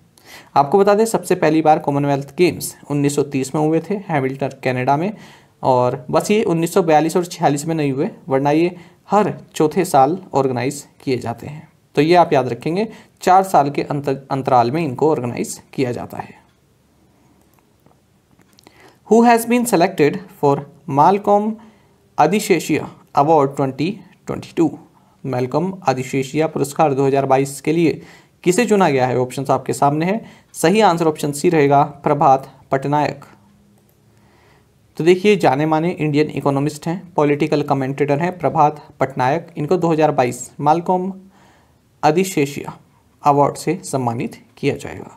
ये जो अवार्ड है ये माल्कोम एंड एलिजाबेथ आदिशेशिया ट्रस्ट द्वारा दिया जाता है। किन्हें दिया जाता है?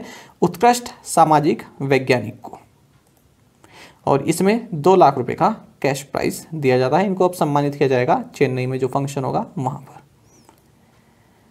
Name the new web portal designed by government in consultation with insurance companies that will provide instant information on road accidents with a few clicks and help accelerate accident compensation claims.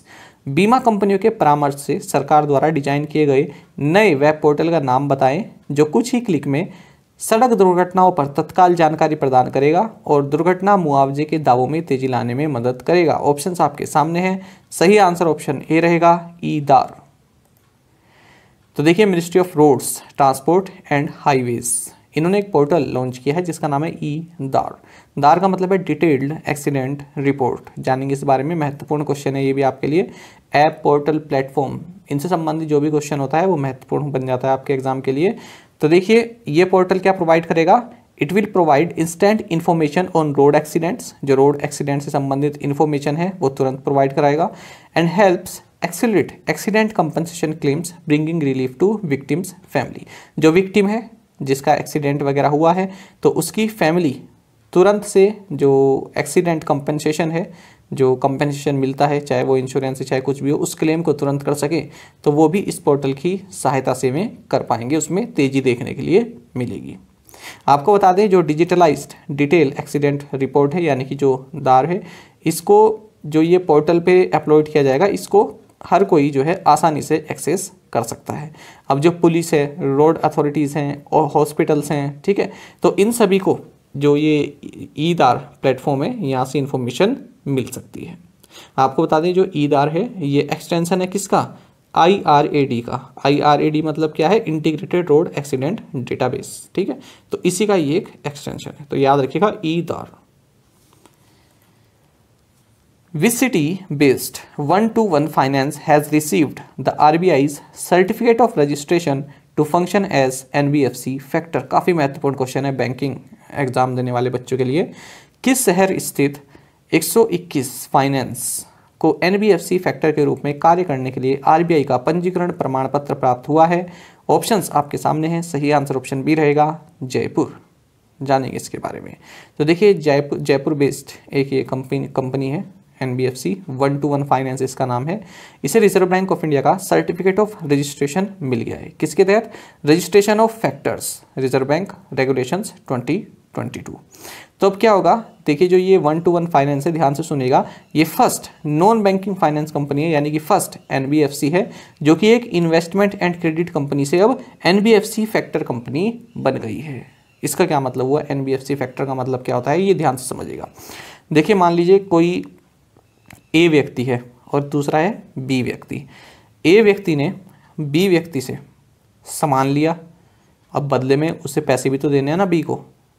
A ने B से सामान लिया और फिर अब A जो है उसको पैसे देगा, पैसों के बदले ही तो सामान लिया ना।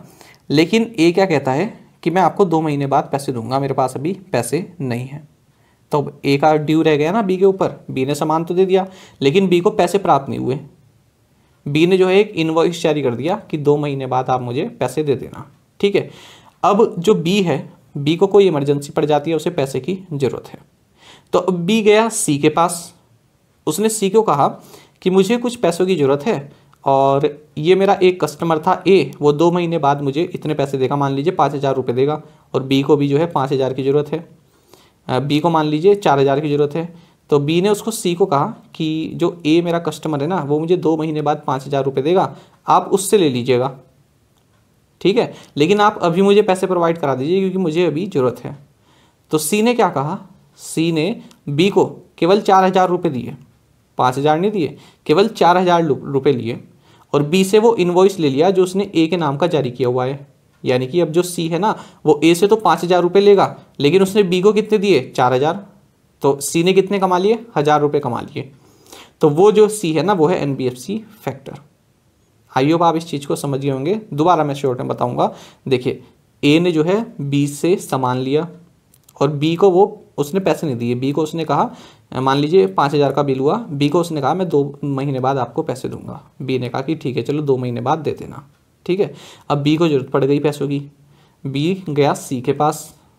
B ने C को कहा कि आप मुझे कुछ पैसों की ज़रूरत दे दीजिए, मेरे जो पैसे हैं वो अटके हुए हैं, वो फंसे हुए हैं A के पास, और A से जो है ना आप ही ले लेना, आप डायरेक्ट पैसे मैं नहीं लूँगा, आप ही ले लेना, लेकिन आप मुझे अभी पैसे प्रोवाइड करा दीजिए।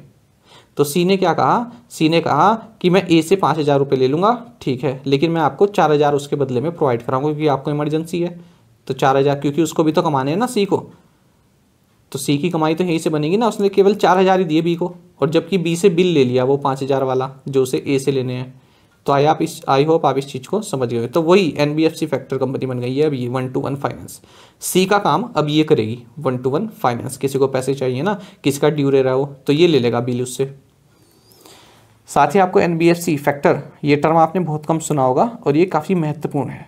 एनबीएफसी फैक्टर से संबंधित आप ये भी बात जान लीजिए कि देखिए NBFC factor has to ensure financial assets in the factoring business constitute at least 50% of its total assets.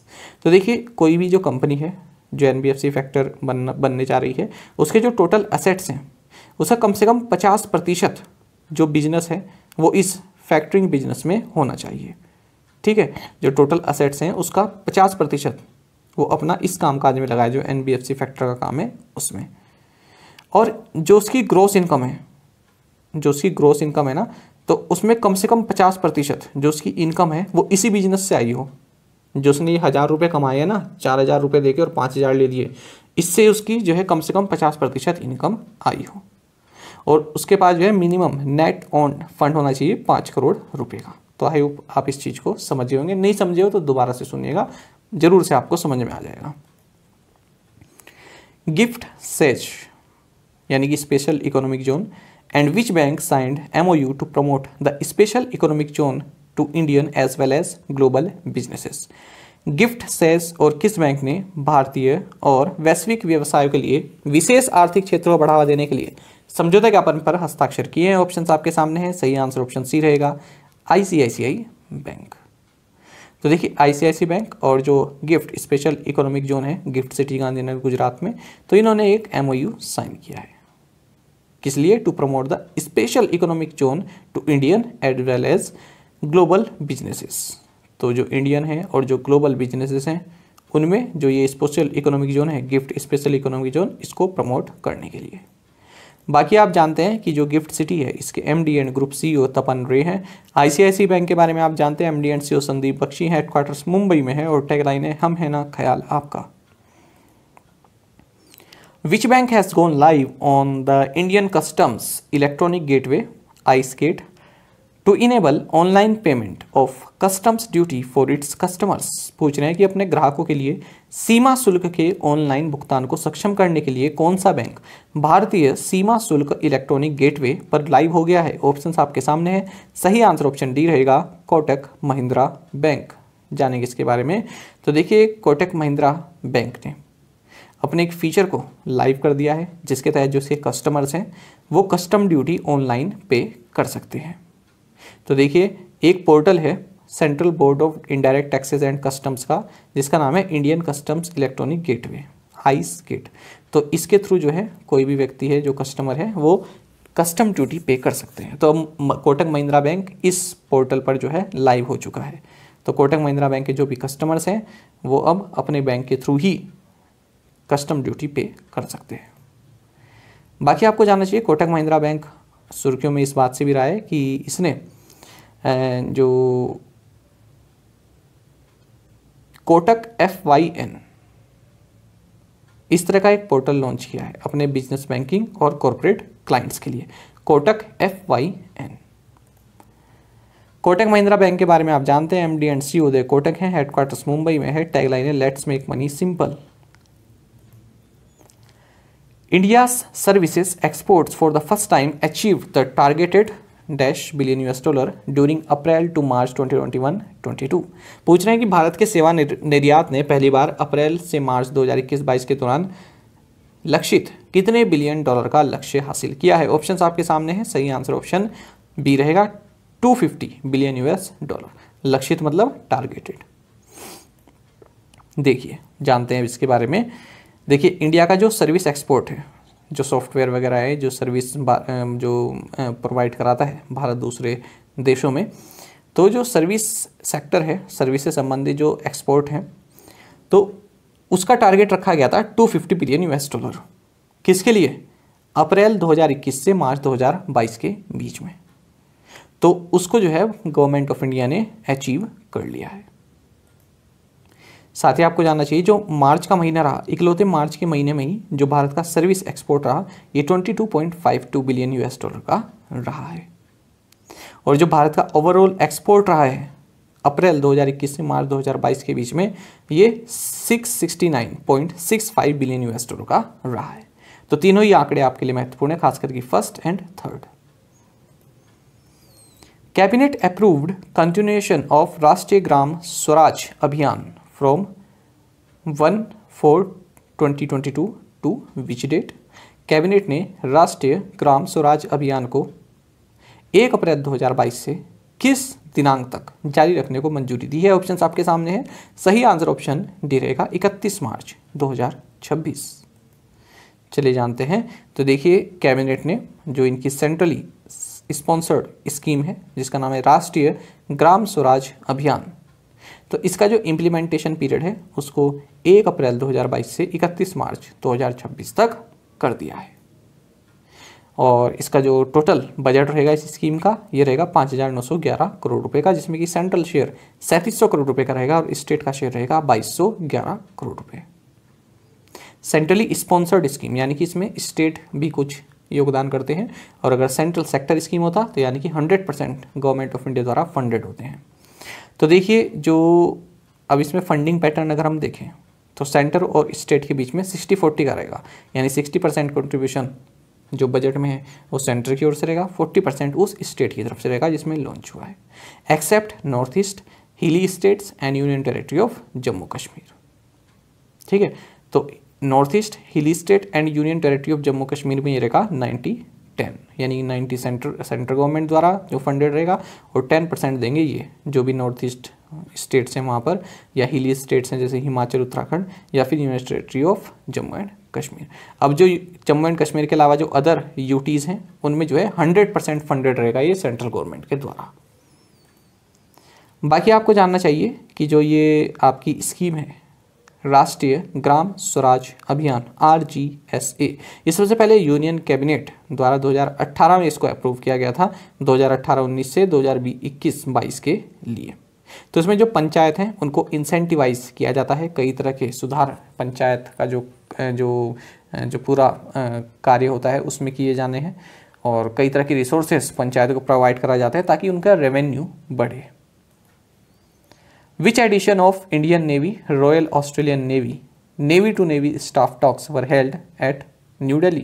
भारतीय नौसेना रॉयल ऑस्ट्रेलियाई नौसेना नेवी टू नेवी स्टाफ वार्ता का कौन सा संस्करण नई दिल्ली में आयोजित किया गया है? ऑप्शंस आपके सामने है। सही आंसर ऑप्शन सी रहेगा 14th। तो देखिए 14th Indian navy royal Australian navy navy to navy staff talks ये न्यू दिल्ली में हेल्ड हुए हैं। आप जानना चाहिए कि जो भारत के चीफ ऑफ नवल स्टाफ है ये एडमिरल R हरीश कुमार है, और vice chief of the naval staff है vice admiral Satish Namdev. Which state government has signed MOU with BPCL for developing renewable energy plant? किस राज्य सरकार ने अक्षय ऊर्जा संयंत्र विकसित करने के लिए BPCL के साथ समझौते ज्ञापन पर हस्ताक्षर किए हैं? ऑप्शंस आपके सामने हैं। सही आंसर ऑप्शन ए रहेगा उड़ीसा। तो देखिए उसी उड़ीसा गवर्नमेंट और BPCL यानी कि भारत पेट्रोलियम कॉरपोरेशन लिमिटेड, इन्होंने एक MOU साइन किया है। किसके लिए? राज्य में ग्रीन एनर्जी को डेवलप करने के लिए, ग्रीन एनर्जी यानी कि रिन्यूएबल एनर्जी जो होती है उसके उत्पादन के लिए। बाकी आपको जानना चाहिए उड़ीसा के गवर्नर गणेशी लाल हैं, कैपिटल भुवनेश्वर है, चीफ मिनिस्टर नवीन पटनायक हैं। BPCL के बारे में भी आपको जानना चाहिए, चेयरमैन एंड मैनेजिंग डायरेक्टर यानी कि CMD अरुण कुमार सिंह है, हेडक्वार्टर्स मुंबई में है। BPCL has partnered with which company for cloud artificial intelligence technologies? BPCL ने क्लाउड और आर्टिफिशियल इंटेलिजेंस तकनीकों के लिए किस कंपनी के साथ भागीदारी की है या साझेदारी की है? ऑप्शंस आपके सामने है। सही आंसर ऑप्शन डी रहेगा माइक्रोसॉफ्ट। तो क्या हो गया? BPCL plus Microsoft equals to AI partnership. इस तरह से आप शॉर्ट नोट में याद रखेंगे। The International Delphic Council, based in which country, announced the National Delphic Games in India to be hosted in 2023? किस देश में स्थित अंतर्राष्ट्रीय डेल्फिक परिषद ने 2023 में भारत में राष्ट्रीय डेल्फिक खेलों की मेजबानी करने की घोषणा की है? ऑप्शंस आपके सामने है। सही आंसर ऑप्शन सी रहेगा जर्मनी। तो देखिए कि इंटरनेशनल डेल्फिक काउंसिल है जो कि बर्लिन जर्मनी में है। इसने कहा है कि 2023 के जो नेशनल डेल्फिक गेम्स हैं ये भारत में होस्ट किए जाएंगे, भारत द्वारा होस्ट किए जाएंगे। Mithun Manjunath is associated with which sport? Mithun Manjunath का संबंध किस खेल से है? ऑप्शंस आपके सामने है। सही आंसर ऑप्शन सी रहेगा बैडमिंटन। तो देखिए इंडियन शटलर यानी कि बैडमिंटन से संबंधित है ये मिथुन मंजुनाथ। इन्होंने मेंस सिंगल्स में सिल्वर मेडल जीता है। किस इवेंट में?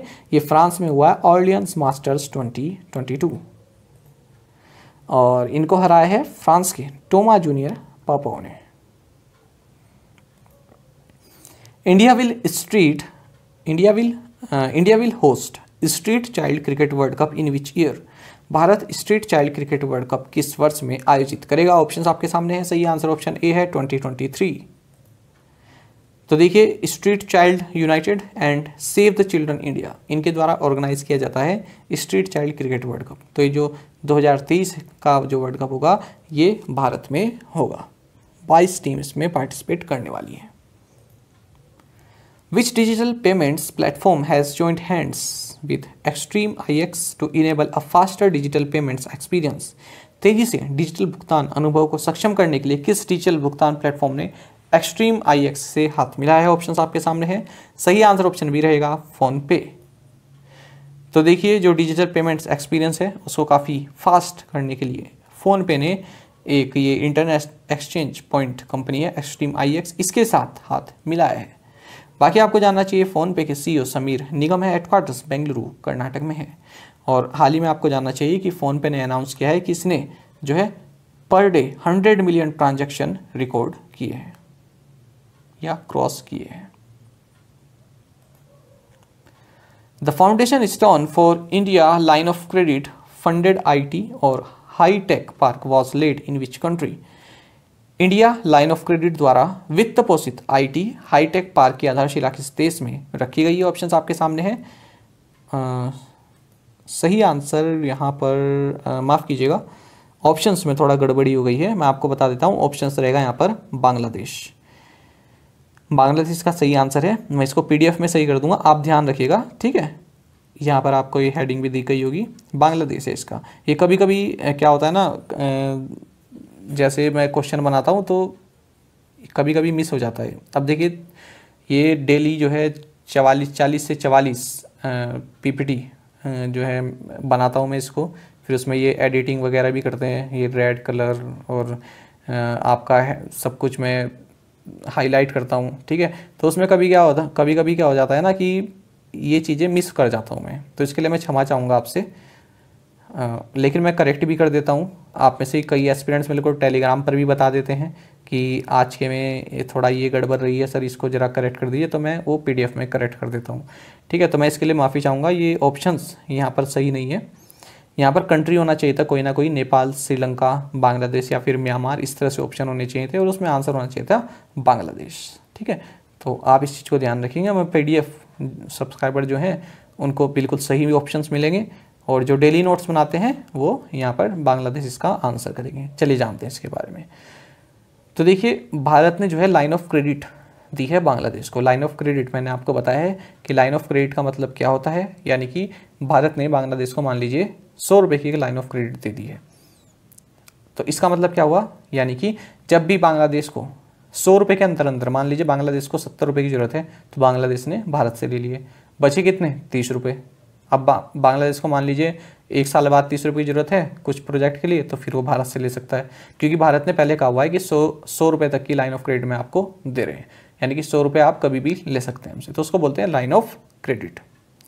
तो देखिए, यहाँ पर जो ढाका बांग्लादेश में है एक जगह केरानीगंज, यहाँ पर फर्स्ट IT हाईटेक पार्क की आधारशिला रखी गई है। किसके द्वारा?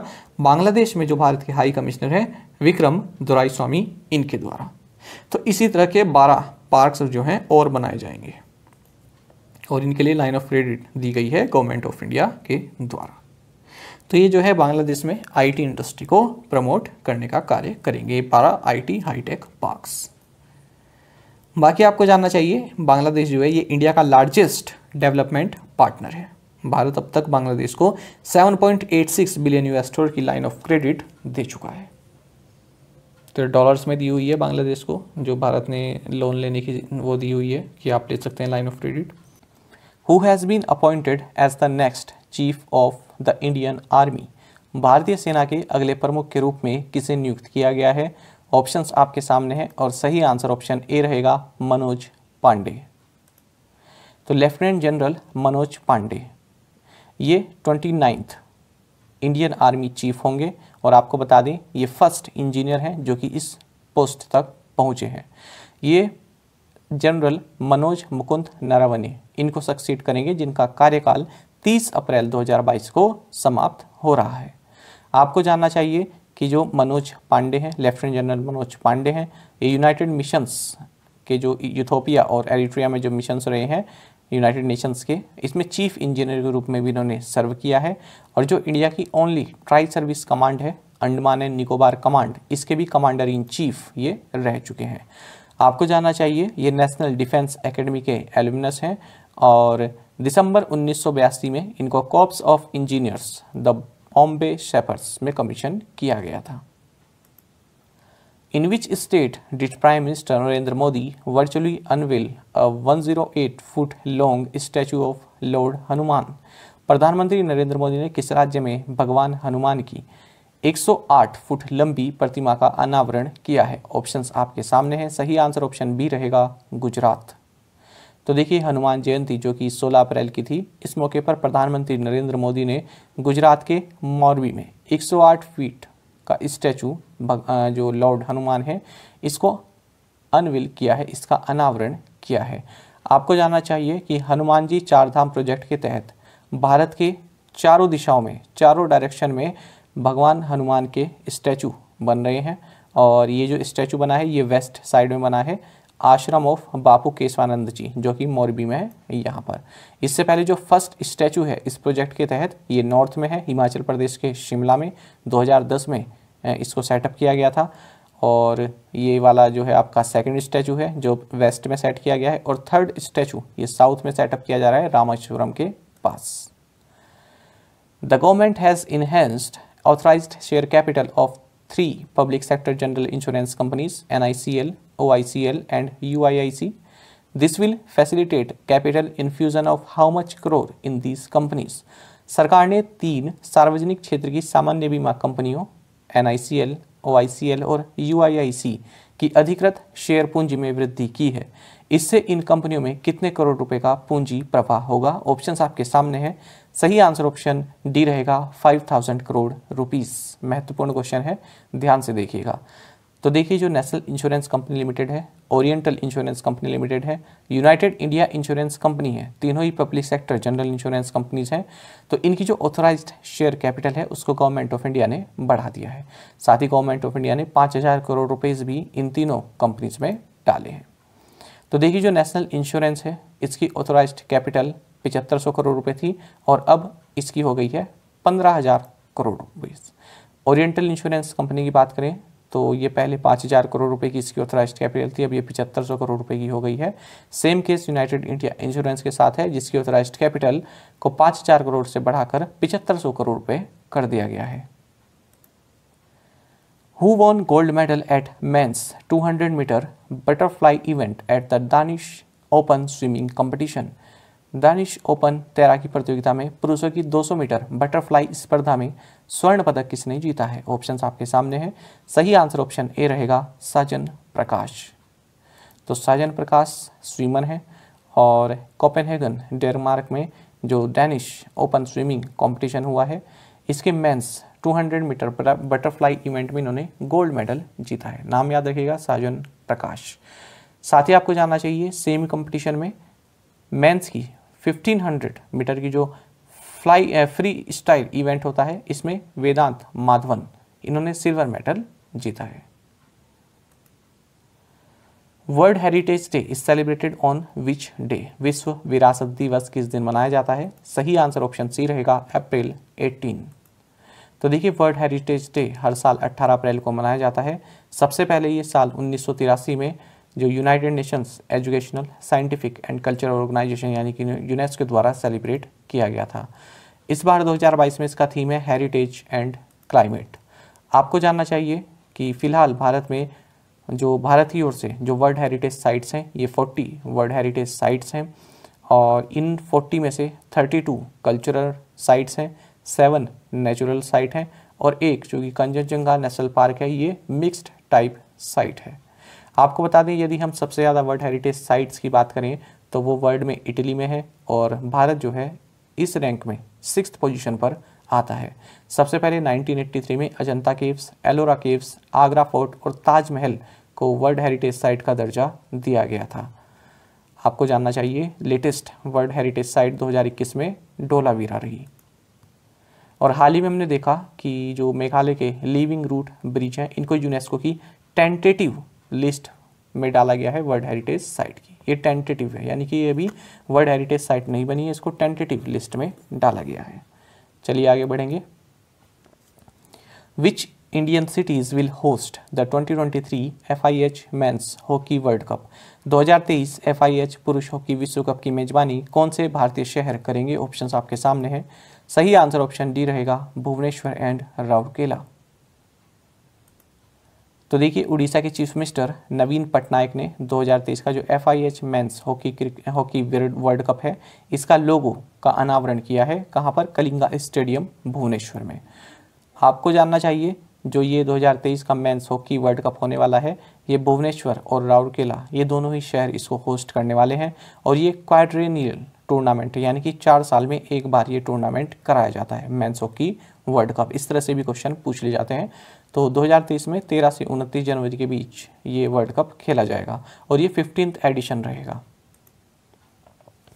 XPay.life has partnered with which of the following to digitize cash counters of best electricity in Mumbai? XPay.life ने मुंबई में बेस्ट इलेक्ट्रिसिटी के कैश काउंटरों को डिजिटाइज करने के लिए निम्नलिखित में से किसके साथ साझेदारी की है? ऑप्शंस आपके सामने हैं। सही आंसर ऑप्शन डी रहेगा, NPCI Bharat bill pay limited. तो देखिए, जो बेस्ट इलेक्ट्रिसिटी है मुंबई में, तो इसके जो कस्टमर्स हैं वो अब NPCI Bharat bill pay limited की मदद से जो है अपना इलेक्ट्रिसिटी बिल पे कर सकते हैं। इसके तहत जो बेस्ट के काउंटर्स हैं यहाँ पर पॉइंट ऑफ सेल मशीन लगाई जाएगी, साथ ही टच स्क्रीन कियोस्क भी यहाँ पर इंस्टॉल किए जाएंगे। विच life insurer has partnered with common services centres for distribution of life insurance in rural areas? ग्रामीण क्षेत्रों में जीवन बीमा के वितरण के लिए किस जीवन बीमाकर्ता ने सामान्य सेवा केंद्रों के साथ भागीदारी की है? ऑप्शंस आपके सामने हैं। सही आंसर ऑप्शन बी रहेगा, टाटा AIA लाइफ इंश्योरेंस। तो देखिए, जो ग्रामीण क्षेत्र हैं वहाँ पर इंश्योरेंस कवरेज को बढ़ाने के लिए टाटा AIA लाइफ इंश्योरेंस ने कॉमन सर्विसेज सेंटर्स के साथ पार्टनरशिप की है। Mashreq Neo has partnered with which bank to facilitate NR account opening for Indians in UAE? संयुक्त अरब अमीरात में भारतीयों के लिए NR खाता खोलने की सुविधा के लिए मशरेक नियो ने किस बैंक के साथ भागीदारी की है? ऑप्शंस आपके सामने हैं। सही आंसर ऑप्शन सी रहेगा, फेडरल बैंक। तो देखिए, जो मशरेक बैंक है तो इसी का ही डिजिटल बैंक है मशरेक नियो। तो इसने फेडरल बैंक के साथ पार्टनरशिप की है, जिसके तहत जो मशरेक नियो के जो इंडियन कस्टमर्स हैं ये अपना नॉन रेजिडेंट अकाउंट यानी कि NR अकाउंट ये फेडरल बैंक ऑफ इंडिया या फेडरल बैंक जो भारत में है इसके साथ खुलवा सकते हैं। किसके थ्रू? नियो ऐप के थ्रू। तो क्या समझे आप, जो इंडियन कस्टमर हैं इस मशरेक नियो के, ये जो भारत का जो फेडरल बैंक है इसमें अपना NR account non resident account खुलवा सकते हैं नियो ऐप की मदद से। बाकी आप जानते हैं फेडरल बैंक के MD and CEO Shyam Srinivasan हैं, हेडक्वार्टर्स एलुआ केरला में है और टैगलाइन इसका योर परफेक्ट बैंकिंग पार्टनर है। Which payments bank will buy 12.19% stake in new Delhi based fintech PaySprint private limited? कौन सा पेमेंट्स बैंक नई दिल्ली स्थित पेस्प्रिंट प्राइवेट लिमिटेड में 12.19% हिस्सेदारी खरीदेगा? सही आंसर यहाँ पर ऑप्शन बी रहेगा, फिनो पेमेंट्स बैंक। तो Fino payments bank new Delhi based fintech जो कंपनी है पेस्प्रिंट प्राइवेट लिमिटेड इसमें 12.19% के माइनॉरिटी स्टेक बाय करेगा। फिनो पेमेंट्स बैंक के बारे में आप जानते हैं, MD एंड CEO ऋषि गुप्ता है, हेडक्वार्टर्स नवी मुंबई महाराष्ट्र में है, टैगलाइन है कदर आपकी मेहनत की। Svanidhi se Samriddhi launched in additional how many cities? पूछ रहे हैं कि कितने अतिरिक्त शहरों में स्वनिधि से समृद्धि लॉन्च की गई है? ऑप्शंस आपके सामने हैं। सही आंसर ऑप्शन बी रहेगा, 126। तो देखिए, ministry of housing and urban affairs ने स्वनिधि से समृद्धि प्रोग्राम को और 126 सिटीज में लॉन्च कर दिया है। आपको जानना चाहिए स्वनिधि से समृद्धि ये PM स्वनिधि जो प्रोग्राम है इसी का ही एक एडिशनल पार्ट है और इसको 4 जनवरी 2021 में फेज़ 1 के तहत 125 सिटीज़ में लॉन्च किया गया था और अब इसको और 126 सिटीज़ में लॉन्च किया गया है। तो जो स्ट्रीट वेंडर्स हैं उनको सोशल सिक्योरिटी बेनिफिट्स इसके तहत प्रोवाइड कराया जाता है। आपको जानना चाहिए फेज़ 1 में जो ministry of housing and urban affairs है इसने 125 सिटीज़ में किया था, अब इसने एडिशनल 128 सिटीज़ में किया है, जिसके तहत ये 28 लाख स्ट्रीट वेंडर्स को इसमें कवर करना चाहेंगे। बाकी आपको जानना चाहिए prime minister street vendors Atmanirbhar Nidhi यानी कि PM स्वनिधि, ये एक सेंट्रल सेक्टर स्कीम है जिसको 1 जून 2020 को लॉन्च किया गया था। इसका मकसद जो स्ट्रीट वेंडर्स हैं उनको कैपिटल लोन प्रोवाइड कराना है ताकि उनकी बिजनेस जो उनका कार्य है उस पर पैंडमिक का असर ज़्यादा ना पड़ सके और वो फिर से अपने बिजनेस की शुरुआत कर सके। इसके तहत 50 लाख स्ट्रीट वेंडर्स को बेनिफिट मिला है। विच टीम वोन 71st senior national basketball championship, किस टीम ने 71वीं सीनियर नेशनल बास्केटबॉल चैंपियनशिप जीती है?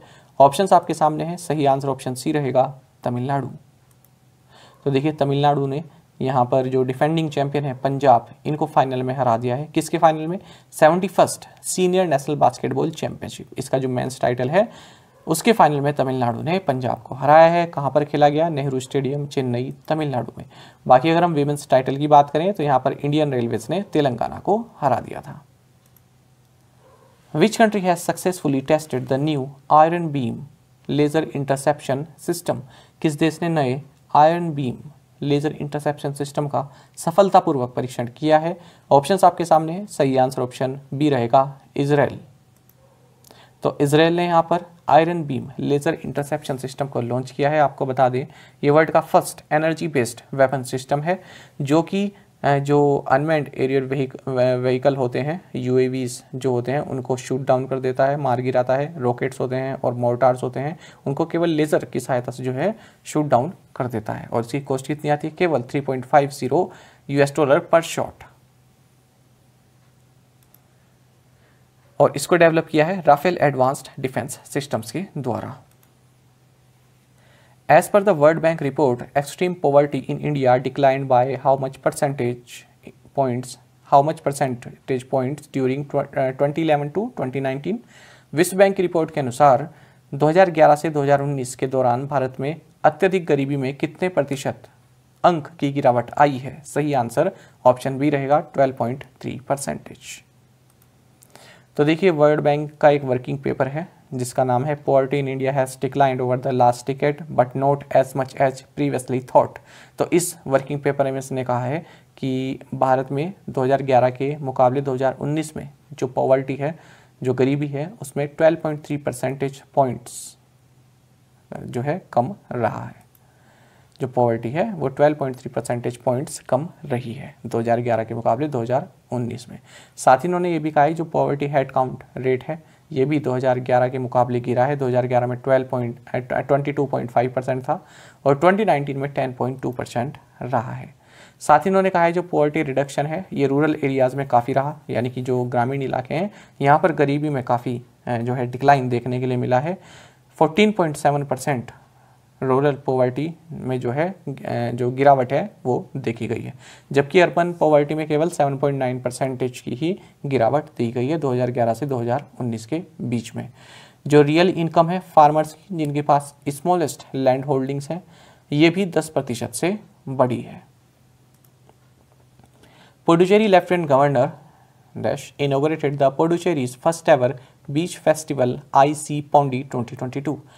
पुडुचेरी की उपराज्यपाल का नाम बताइए जिन्होंने पुडुचेरी के पहले समुद्र तट महोत्सव IC पौंडी 2022 का उद्घाटन किया है। ऑप्शंस आपके सामने हैं, सही आंसर ऑप्शन ए रहेगा अनुसुईया उइके। तो अनुसुईया उइके ये पुडुचेरी की लेफ्टिनेंट गवर्नर है, साथ ही ये तमिलनाडु की भी गवर्नर, माफ़ कीजिएगा तेलंगाना की भी गवर्नर है, और यहाँ पर है लेफ्टिनेंट गवर्नर पुडुचेरी की। ठीक है, तो दोनों जगह की हैं, ये आप याद रखिएगा, पुडुचेरी की लेफ्टिनेंट गवर्नर और तेलंगाना की गवर्नर। तो इन्होंने पुडुचेरी का first ever beach festival IC Pondy 2022 इसको इनोग्रेट किया है और ये 4 दिन तक चलेगा। पुडुचेरी के गांधी बीच, पौंडी मरीना और सैंड डून्स ऑफ पैराडाइज बीच।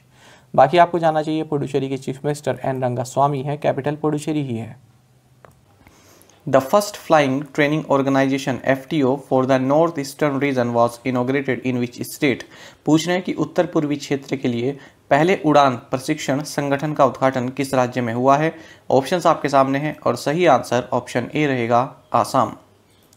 तो देखिए, minister of civil aviation Jyotiraditya M Scindia और आसाम के जो चीफ मिनिस्टर है जो डॉक्टर हेमंत बिस्वा शर्मा, इन्होंने असम के लीलाबारी में first flying training organisation FTO, ये नॉर्थ ईस्टर्न रीजन का पहला फ्लाइंग ट्रेनिंग ऑर्गेनाइजेशन है, इसको इनोग्रेट किया है असम के लीलाबारी में। आपको जानना चाहिए कि असम के गवर्नर जगदीश मुखी हैं, कैपिटल दिसपुर है। अच्छा, इसी से संबंधित इसी तरह का एक करंट अफेयर हमने हाल ही में ये भी पढ़ा था कि फर्स्ट मेड इन इंडिया जो HAL द्वारा निर्मित डॉर्नियर 228 एयरक्राफ्ट है, इसने भी हाल ही में जो अपना ऑपरेशन शुरू किया है। तो ये असम के डिब्रूगढ़ से जो अरुणाचल प्रदेश का पासीघाट है यहाँ, और फिर से लीलाबारी असम, तो ये इसका रूट रहने वाला है। इस पे इसने अपना फ्लाइट ऑपरेशन शुरू किया है। किसने? डॉर्नियर 228 एयरक्राफ्ट ने। तो ये first made in India Dornier flight रही है। ये हमने हाल ही में MCQ फॉर्मेट में भी पढ़ा था। Which team won the senior mains national hockey championship beating Tamil Nadu. Tamil Nadu को हराकर किस टीम ने सीनियर पुरुष राष्ट्रीय हॉकी चैंपियनशिप जीती है। ऑप्शंस आपके सामने हैं, सही आंसर ऑप्शन बी रहेगा, हरियाणा। तो देखिए, भोपाल मध्य प्रदेश में 6 से 17 अप्रैल तक खेले गए 12th senior mains national hockey championship में हरियाणा ने तमिलनाडु को हरा दिया है। और हाल ही में हमने ये भी पढ़ा था कि जो नेशनल बास्केटबॉल चैंपियनशिप हुई है उसमें जो पुरुष की कैटेगरी है उसमें तमिलनाडु ने पंजाब को हराकर टाइटल जीता है, और जो महिला कैटेगरी है उसमें इंडियन रेलवेज ने टाइटल जीता है। ये भी हमने MCQ फॉर्मेट में किया है question. National civil services day is celebrated on which day. राष्ट्रीय सिविल सेवा दिवस किस दिन मनाया जाता है। ऑप्शंस आपके सामने हैं और सही आंसर ऑप्शन सी रहेगा, अप्रैल 21। तो हर साल 21 अप्रैल को civil services day government of India द्वारा सेलिब्रेट किया जाता है। आपको जानना चाहिए कि जो इंडिपेंडेंट इंडिया के फर्स्ट होम मिनिस्टर रहे सरदार वल्लभ भाई पटेल, तो इन्होंने 1947 में मेटकाफ हाउस दिल्ली, यहाँ पर जो एडमिनिस्ट्रेटिव सर्विसेज ऑफिसर्स थे, जो प्रोबेशनर्स थे, जो सेलेक्ट हुए थे, फिर वो ट्रेनिंग पीरियड में चल रहे थे, उनको एड्रेस किया था 1947 में मेटकाफ हाउस दिल्ली में। तो इसी इवेंट को कमेमोरेट करने के लिए गवर्नमेंट ऑफ इंडिया द्वारा सिविल सर्विसेज डे मनाया जाता है 21 अप्रैल को। आपको जानना चाहिए जो सरदार वल्लभ भाई पटेल हैं, इन्होंने सिविल सर्वेंट्स को स्टील फ्रेम ऑफ इंडिया कहा था। और सिविल सर्विसेज डे का जो फर्स्ट फंक्शन है ये विज्ञान भवन न्यू दिल्ली में साल 2006 में हुआ था। प्रधानमंत्री Narendra Modi launched India's first dairy community radio Doodhvani in which state. प्रधानमंत्री नरेंद्र मोदी ने भारत का पहला डेयरी समुदाय रेडियो जिसका नाम दूधवाणी है किस राज्य में लॉन्च किया है। ऑप्शंस आपके सामने हैं, सही आंसर ऑप्शन बी रहेगा, गुजरात। तो प्राइम मिनिस्टर नरेंद्र मोदी ने first dairy community radio of the country Doodhvani इसको लॉन्च किया है। तो यह है दूधवाणी 90.4। तो ये जो कम्युनिटी रेडियो स्टेशन है पूरी तरह से एनिमल हस्बेंड्री को डेडिकेटेड है। किसके द्वारा सेटअप किया गया है? Banaskantha district cooperative milk producers union या फिर बनास डेयरी आप इसको कह सकते हैं, इनके द्वारा इसे जो है और सेटअप किया गया है। कम्युनिटी रेडियो मतलब किसी एक स्पेसिफिक कम्युनिटी को ये डेडिकेटेड है। किसको है? एनिमल हस्बेंड्री सेक्टर को ये डेडिकेटेड है। तो ये जो राज्य के 1700 विलेज हैं उनमें जो 5 लाख डेयरी फार्मर्स हैं उनको कनेक्ट करेगा। बाकी आप जानते हैं गुजरात की कैपिटल गांधीनगर है, गवर्नर आचार्य देवव्रत है और चीफ मिनिस्टर भूपेंद्र भाई पटेल हैं। Name the sixth and the last of the scorpion class submarine of project 75 that was launched in Mumbai. Project 75 की छठी और आखिरी स्कॉर्पियन श्रेणी की पनडुब्बी का नाम बताइए जिसे मुंबई में लॉन्च किया गया है। ऑप्शंस आपके सामने हैं, सही आंसर ऑप्शन डी है, वक्षीर। तो देखिए जो प्रोजेक्ट 75 है इसके तहत 6 स्कॉर्पियन क्लास सबमरीन्स जो है मैन्युफैक्चर की गई हैं, डेवलप की गई हैं। इनमें जो 6th है और जो लास्ट है जिसका नाम है INS वक्षीर, इसको मुंबई में लॉन्च किया गया है। आपको बता दें ये submarine Mumbai based Mazagon Dock Ship Builders Limited द्वारा जो है बिल्ड की गई हैं। महत्वपूर्ण पॉइंट आपके लिए ये रहेगा, जो इसका नाम रखा गया है INS बख्शीर, ये किसके नाम पर रखा गया है? तो ये रखा गया है सैंडफिश के नाम पर। बाकी आपको जानना चाहिए प्रोजेक्ट 75 स्कॉर्पियन प्रोग्राम के बारे में। तो इसमें जो है 6 स्कॉर्पियन क्लास सबमरीन्स जो है बिल्ड की गई हैं। तो जो 4 है कलवरी, खांडेरी, करंज और वेला, ये तो कमीशन की जा चुकी है इंडियन नेवी में। और जो 5th है वागीर, ये अपना सी ट्रायल जो है इसका जारी है। और 6th क्या है? INS Bakhshir. India's first ever radio channel for the visually impaired named radio Aksh has been launched in which city? दृष्टि बाधित लोगों के लिए भारत का पहला रेडियो चैनल जिसका नाम रेडियो अक्ष है, किस शहर में लॉन्च किया गया है? ऑप्शंस आपके सामने है। सही आंसर ऑप्शन बी रहेगा नागपुर। तो देखिए भारत का पहला रेडियो चैनल जो कि विजुअली इम्पेयर्ड लोगों के लिए है जिसका नाम है रेडियो अक्ष, इसको नागपुर महाराष्ट्र में लॉन्च किया गया है। किसके द्वारा लॉन्च किया गया है?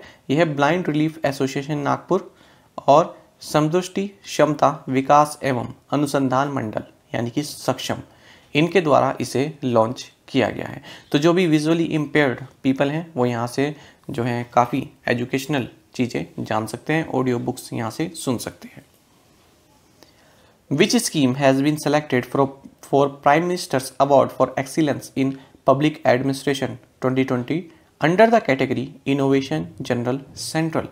नवाचार सामान्य केंद्रीय श्रेणी के तहत लोक प्रशासन 2020 में उत्कृष्टता के लिए प्रधानमंत्री पुरस्कार के लिए किस योजना का चयन किया गया है? ऑप्शंस आपके सामने हैं।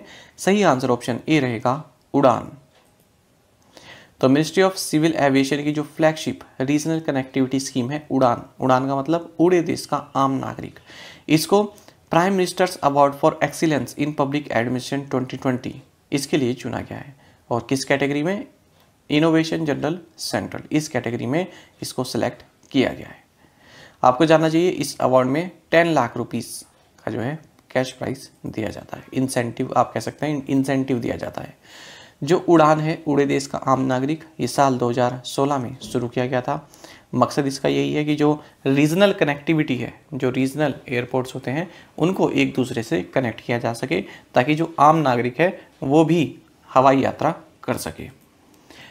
तो देखिए इसमें जो मिनिस्ट्री ऑफ सिविल एविएशन है इसने उड़ान स्कीम के तहत 2024 तक 100 नए एयरपोर्ट्स कंस्ट्रक्ट करने की बात कही है और 2026 तक 1000 न्यू रूट्स ये लोग डेवलप करेंगे। From which state GI tagged figs have been exported to Europe for the first time? किस राज्य से GI टैग वाले अंजीर पहली बार यूरोप को निर्यात किए गए हैं? ऑप्शंस आपके सामने है। सही आंसर ऑप्शन सी रहेगा महाराष्ट्र। तो देखिए पहली बार महाराष्ट्र के पुणे डिस्ट्रिक्ट के पुरंदर तालुका, यहाँ से जो फ्रेश फिग्स हैं इनको यूरोप में एक्सपोर्ट किया गया है। जो ये फिग हैं ये GI टैग प्राप्त हैं, तो इसलिए महत्वपूर्ण है। तो देखिए जो Purandar highlands farmers producers company है, इन्होंने सक्सेसफुली जर्मनी में जो है फ्रेश फिग्स जो GI टैग फिग हैं इनको एक्सपोर्ट किया है। इस तरह का क्वेश्चन हमने देखा था कि जो ये एक्सपोर्ट करते हैं ना, पहली बार GI टैग प्रोडक्ट जो हम बाहर किसी कंट्री में जो एक्सपोर्ट करते हैं, इससे संबंधित हाल ही में एक बैंक एग्जाम में भी क्वेश्चन पूछा गया था, तो इसलिए ये भी महत्वपूर्ण क्वेश्चन है आपके लिए।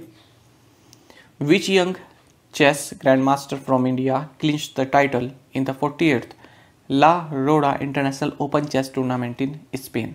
भारत के किस युवा शतरंज ग्रैंड मास्टर ने स्पेन में 48वें ला रोडा इंटरनेशनल ओपन शतरंज टूर्नामेंट में खिताब जीता है? ऑप्शंस आपके सामने है। सही आंसर ऑप्शन ए रहेगा डी गुकेश। तो डी गुकेश ये ग्रैंड मास्टर हैं, 15 साल के हैं। इन्होंने स्पेन में आयोजित 48th La Roda international open chess tournament जीत लिया है। तो किससे संबंधित है? चेस से ये संबंधित है।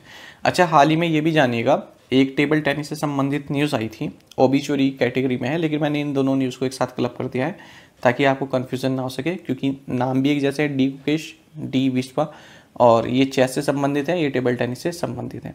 तो देखिए हाल ही में 83rd senior national and inter state table tennis championship में पार्टिसिपेट करने जा रहे थे ये, इनका नाम है डी विश्वा। तो इनका एक एक्सीडेंट हो गया जब ये गुवाहाटी से ट्रैवल कर रहे थे, तो इसी दौरान इनकी जो है मृत्यु भी हो गई है। तो जो जैसे प्राइम मिनिस्टर हैं, राष्ट्रपति हैं, इनके द्वारा भी इनकी मृत्यु पर जो है अपनी संवेदना प्रकट की गई हैं। तो ये भी आप याद रखिएगा, डी विश्वा टेबल टेनिस से संबंधित थे और ये जो है चैंपियनशिप में पार्टिसिपेट करने जा रहे थे, तभी इनका जो है निधन हो गया है। अच्छा, यहाँ पर एक चीज़ देखिएगा, he is survived by his parents and Elder sister. तो ये देखिए स्टैंडर्ड इंग्लिश है, ही इज सर्वाइव्ड बाय। जब भी किसी की मृत्यु होती है ना, तो उसके बाद ये जरूर लिख दिया जाता है कि he is survived by his parents and his Elder sister या फिर ब्रदर। तो ही इज सर्वाइव्ड बाय यानी कि वो अपने पीछे किन्हें छोड़ गए हैं, पेरेंट्स हैं उनके और एल्डर सिस्टर है। उनके फैमिली में कौन है अब, पेरेंट्स हैं और एल्डर सिस्टर हैं। तो इस तरह की जो ये होती है ना, ही इज सर्वाइव्ड बाय, तो ये आपके जो इंग्लिश के पैराग्राफ्स आते हैं उनमें भी कई बार आ जाता है। तो ही इज सर्वाइव्ड बाय, इसका मतलब क्या होगा कि उनके जो फैमिली में है ये कौन कौन मेंबर हैं, पेरेंट्स हैं अब और एल्डर सिस्टर है। Wealth desk has partnered with which of the following to provide its ETF based wealth baskets products. Wealth desk ने अपने ETF आधारित वेल्थ बास्केट उत्पादों को प्रदान करने के लिए निम्नलिखित में से किसके साथ भागीदारी की है। ऑप्शंस आपके सामने हैं, सही आंसर ऑप्शन ए रहेगा, एक्सिस सिक्योरिटीज। तो देखिए वेल्थ डेस्क जो कि इन्वेस्टमेंट टेक्नोलॉजी प्लेटफॉर्म है, इसने एक्सिस सिक्योरिटीज़ के साथ पार्टनरशिप की है, किसके लिए, अपने ETF based wealth basket products के लिए। अच्छा, यहाँ पर आपको जानना चाहिए ETF की फुल फॉर्म होती है एक्सचेंज ट्रेडेड फंड्स। तो एक्सचेंज ट्रेडेड फंड्स क्या होते हैं, ये इस तरह के फंड होते हैं जो कि एक्सचेंज में ट्रेड किए जाते हैं, जैसे कि स्टॉक आप ट्रेड करते हैं उसी तरह से। तो जो ETF शेयर प्राइसेस हैं ये पूरे दिन में जो है फ्लक्चुएट करते रहते हैं। आप ETF को बाय भी कर सकते हैं और सेल भी कर सकते हैं। अच्छा, फंड क्या होता है, फंड आप सभी जानते हैं, जो जैसे म्यूचुअल फंड है, कई लोगों ने कई लोगों ने पैसे इकट्ठे किए और उसको किसी एक व्यक्ति को दे दिए या किसी एक एसेट मैनेजमेंट कंपनी को दे दिए, फिर वो हमारी ओर से जो स्टॉक्स है उनमें पैसा लगा दिए, जो भी रिटर्न मिलता है वो हम सभी में जो है डिस्ट्रीब्यूट कर दिया जाता है जिन्होंने भी पैसे लगाए हुए हैं। ठीक है, तो ये क्या हुआ, आपने किसी फंड मैनेजर के तहत अलग अलग कंपनियों के स्टॉक्स में पैसे लगाए हैं, तो वो हो गया आपका म्यूचुअल फंड। यहाँ पर एक्सचेंज ट्रेडेड फंड किस तरह से उससे अलग है, एक्सचेंज ट्रेडेड फंड में आप क्या करते हैं, डायरेक्ट सेंसेक्स या फिर जो निफ्टी है इनमें पैसा लगाते हैं। जैसे BSE सेंसेक्स है तो इसमें 30 जो लार्जेस्ट कंपनीज हैं वो लिस्टेड है, तो आप डायरेक्ट इनमें पैसा लगाते हैं। ठीक है, और जैसे ये आपका NSE 50 है, इसमें 50 लार्जेस्ट कंपनीज हैं, तो आप डायरेक्ट इनमें पैसा लगाते हैं। तो ये जो जैसे सेंसेक्स है, निफ्टी है, तो ये कोई स्टॉक्स तो नहीं है ना, ये क्या है, एक्सचेंज है। तो डायरेक्ट यदि आप इनमें पैसा लगाना चाहते हैं, इनमें जो कंपनीज हैं, ठीक है, उनमें डायरेक्ट पैसा लगाना चाहते हैं, तो उसके लिए एक्सचेंज ट्रेडेड फंड्स यूज होते हैं। आगे देखते हैं, Abdrabbuh Mansur Hadi has resigned as the president of which country. तो अब्दुर्रबुआ मंसूर हादी ने किस देश के राष्ट्रपति पद से इस्तीफा दे दिया है, सही आंसर ऑप्शन बी रहेगा, यमन। तो यमन के प्रेसिडेंट हैं ये अब्दुर्रबुआ मंसूर हादी। तो इन्होंने जो है हाल ही में स्टेप डाउन कर दिया है, यानी कि अपने पद से इस्तीफा दे दिया है। बाकी यमन के बारे में आपको जानना चाहिए, कैपिटल साना है, करेंसी है यमनी रियल। कई बार एग्जाम में पूछ लिया जाता है, जो स्टेट टाइप के एग्जाम होते हैं, स्टेट PCS या फिर ROARO, कि हाउती इंसर्जेंसी या फिर हाउती रिबेलियन ये किससे संबंधित है, तो ये यमन में है। तो यमन में जो फाइट चल रही है, जो यमन की जो अपनी जो आर्मी है या फिर जो अपने सरकार है उनमें और हाउती रिबेलियंस में फाइट चल रही है, जो सिविल वॉर चल रहा है। ठीक है, तो इस वजह से ये चर्चा में रहते हैं। Which country's cricketer Hamish Bennett has announced his retirement from all forms of cricket ending his 17-year-old career. किस देश के क्रिकेटर हामिश बेनेट ने अपने 17 साल पुराने करियर को समाप्त करते हुए क्रिकेट के सभी प्रारूपों से संन्यास की घोषणा की है। ऑप्शंस आपके सामने है, सही आंसर ऑप्शन सी रहेगा, न्यूजीलैंड। तो न्यूजीलैंड के पेसर हैं हैमिश बेनेट, तो 17 साल लंबा इनका कैरियर रहा है और इन्होंने सभी फॉर्मेट से अपना रिटायरमेंट ले लिया है। तो डोमेस्टिक क्रिकेट काफ़ी खेले हैं और न्यूजीलैंड के लिए जो इन्होंने 31 मैचेस ओवरऑल खेले हैं इन्होंने सभी फॉर्मेट्स में, और 43 विकेट्स इन्होंने लिए हैं। सबसे पहले 2011 में ये न्यूजीलैंड टीम में सिलेक्ट हुए थे, जो 2011 का आईसीसी क्रिकेट वर्ल्ड कप है उसके लिए। Palli village of which state और union territory is all set to become the first carbon free solar panchayat. किस राज्य या केंद्र शासित प्रदेश का पाली गांव पहला कार्बन मुक्त सौर पंचायत बनने के लिए तैयार है? ऑप्शंस आपके सामने हैं। सही आंसर ऑप्शन डी रहेगा, जम्मू एंड कश्मीर। तो देखिए जो यूनियन टेरेटरी है जम्मू एंड कश्मीर, इसके सांबा डिस्ट्रिक्ट के पाली विलेज ये पूरी तरह से first carbon free solar panchayat बनने वाला है। तो यहाँ पर इलेक्ट्रिक बस सर्विसेज शुरू की गई हैं। 500 kV का सोलर प्लांट यहाँ पर लगाया गया है, जो कि लगभग 340 जो घर हैं इस गांव में उनको इलेक्ट्रिसिटी प्रोवाइड कराएगा। और ये सब हो रहा है ग्राम ऊर्जा स्वराज इस प्रोग्राम के तहत। बाकी जम्मू एंड कश्मीर के बारे में आपको जानना चाहिए कि यहाँ के LG मनोज सिन्हा है, कैपिटल यहाँ की श्रीनगर है और जम्मू है। India and which country will set up a virtual centre of excellence in quantum computing. Bharat और कौन सा देश क्वांटम कंप्यूटिंग में वर्चुअल सेंटर ऑफ एक्सीलेंस स्थापित करेगा? ऑप्शंस आपके सामने हैं। सही आंसर ऑप्शन बी है, फिनलैंड। तो देखिए भारत और फिनलैंड के जो डेलीगेट्स हैं इन्होंने हाल ही में मीटिंग की है और इन्होंने कहा है कि हम सेंटर ऑफ एक्सीलेंस जो है एक सेटअप करेंगे क्वांटम कंप्यूटिंग के लिए। बाकी आप जानते हैं जो फिनलैंड है इसकी प्राइम मिनिस्टर साना मरीन है, कैपिटल हेलसिंकी है और करेंसी है euro. Name the national cyber security incident response exercise that was held recently. Options आपके सामने हैं। सही आंसर ऑप्शन सी है, नेशनल साइबर एक्सरसाइज। तो देखिए हाल ही में आयोजित राष्ट्रीय साइबर सुरक्षा घटना प्रतिक्रिया अभ्यास का नाम है नेशनल साइबर एक्सरसाइज NCX। तो देखिए नेशनल सिक्योरिटी काउंसिल सेक्रेटेरिएट ने national cyber security incident response exercise यानी कि NCX इंडिया इसको ऑर्गेनाइज किया है और जो नेशनल सिक्योरिटी एडवाइजर है अजीत डोवाल इनके द्वारा इसे इनॉग्रेट किया गया है। Which IIT organised its annual science and technology festival Tryst. किस IIT ने अपना वार्षिक विज्ञान और प्रौद्योगिकी उत्सव ट्राइस्ट आयोजित किया है? ऑप्शंस आपके सामने हैं। सही आंसर ऑप्शन ए है, IIT दिल्ली। तो IIT दिल्ली ने अपना एनुअल साइंस और टेक्नोलॉजी फेस्टिवल जिसका नाम ट्राइस्ट है इसको ऑर्गेनाइज किया है और जो US बेस्ड ग्रेफाइट GTC है ये इसका टाइटल स्पॉन्सर रहा और ये नॉर्थ इंडिया का लार्जेस्ट टेक्निकल फेस्टिवल है, ये आपको जानना चाहिए। Which state government has announced to launch Mo school hockey club initiative in schools. किस राज्य सरकार ने स्कूलों में मो स्कूल हॉकी क्लब पहल शुरू करने की घोषणा की है? ऑप्शंस आपके सामने हैं। सही आंसर ऑप्शन ए रहेगा, उड़ीसा। तो देखिए उड़ीसा गवर्नमेंट राज्य के सभी डिस्ट्रिक्ट्स में हॉकी क्लब्स को लॉन्च करेगा, जो स्कूल्स हैं उनमें हॉकी क्लब्स को लॉन्च करेगा और इनका नाम होगा मो स्कूल हॉकी क्लब। तो राज्य में जो है हॉकी कल्चर को प्रमोट करने के लिए इसकी शुरुआत की जा रही है। आप सभी जानते हैं कि उड़ीसा अपने हॉकी स्पोर्ट्स के लिए जाना जाता है।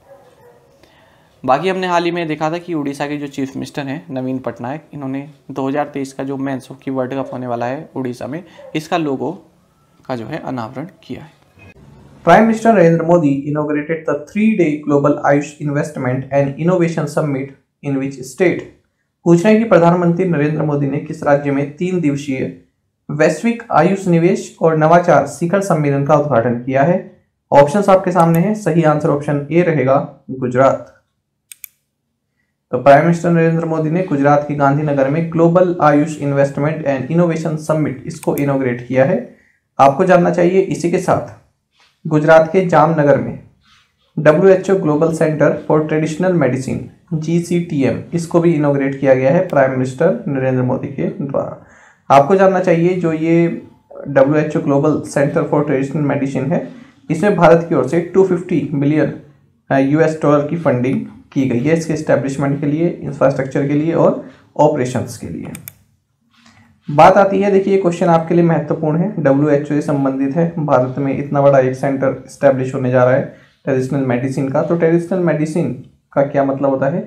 अगर हम भारत के संदर्भ में बात करें तो योगा, आयुर्वेदा, सिद्धा, ये सभी जो प्रैक्टिसेस हैं, थेरेपीज हैं, इनको आप ट्रेडिशनल मेडिसिन कहते हैं या फिर ट्रेडिशनल प्रैक्टिसेस कहते हैं उपचार के लिए। यहाँ पर आपको ये भी जानना चाहिए, देखिए जैसे आयुर्वेद है, योगा है, ये तो लगभग पूरे देश में ही प्रैक्टिस किया जाता है। जो सिद्ध सिस्टम है ये तमिलनाडु और केरला में प्रैक्टिस किया जाता है। ये भी एक मेडिसिन है, ट्रेडिशनल मेडिसिन का एक सिस्टम है उपचार करने का। सोवा रिग्पा सिस्टम ये लेह लद्दाख और जो हिमालयन रीजन्स हैं, सिक्किम, अरुणाचल प्रदेश, दार्जिलिंग, लाहौल एंड स्पीति, यहाँ पर प्रैक्टिस किया जाता है। ये आपके लिए महत्वपूर्ण है सोवा रिग्पा सिस्टम। एक बार आईएएस के एग्जाम में ये पूछा गया था और कई बार स्टेट्स के एग्जाम में भी ये पूछा गया है कि जो ट्रेडिशनल मेडिसिन का जो सिस्टम है ये किससे संबंधित है। तो ऑप्शन में लेह लद्दाख मिले तो वही सही आंसर है, या फिर सिक्किम, अरुणाचल प्रदेश, यहाँ पर भी ये प्रैक्टिस किया जाता है।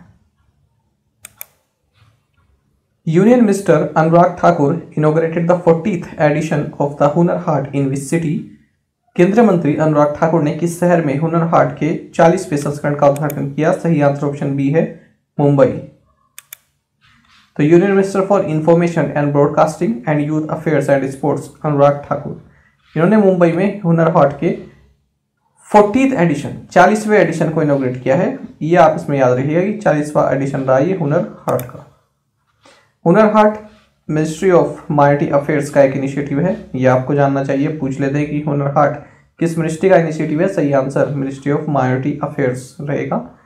और इसके तहत जो आर्टिसंस हैं वो अपने क्राफ्ट को या फिर फूड आइटम हो या कल्चर से संबंधित कोई प्रोडक्ट हो उसको शोकेस करते हैं और एक अर्निंग का साधन उनका बन जाता है। आपको बता दें जो स्वदेशी प्रोडक्ट्स हैं उनको यहाँ पर प्रमोट किया जाता है। Which country has lifted the suspension on agricultural products from India? किस देश ने भारत से कृषि उत्पादों पर से निलंबन हटा लिया है। ऑप्शन आपके सामने है। सही आंसर ऑप्शन सी रहेगा, इंडोनेशिया। तो देखिए इंडोनेशिया ने भारत से जो एग्रीकल्चर संबंधित प्रोडक्ट्स इंडोनेशिया में हम एक्सपोर्ट करते थे, निर्यात करते थे, उन पर से प्रतिबंध हटा दिया है। आपको बता दें कि कुछ टाइम पहले जो इंडोनेशिया है या जकार्ता आप कहेंगे, यहाँ पर सरकार की क्योंकि वो रहती है सीट है, तो इन्होंने जो है भारत से जो ये इंपोर्ट करते थे राइस, व्हीट, शुगर, मेज, इन सभी को जो है बैन कर दिया था या फिर सस्पेंड कर दिया था। ये लोग, सस्पेंड कहना सही रहेगा, ये लोग जो है राइस, व्हीट, शुगर, मेज ये भारत से नहीं इंपोर्ट कर रहे थे। क्यों नहीं कर रहे थे? क्योंकि भारत जो है अपनी फूड सेफ्टी टेस्टिंग लैबोरेटरीज को रजिस्टर नहीं कर पाया था जो टाइम लिमिट है उसमें। बाकी आपको इंडोनेशिया के बारे में जानना चाहिए। प्रेसिडेंट जोको विडोडो है, करेंसी यहाँ की इंडोनेशियन रुपया है।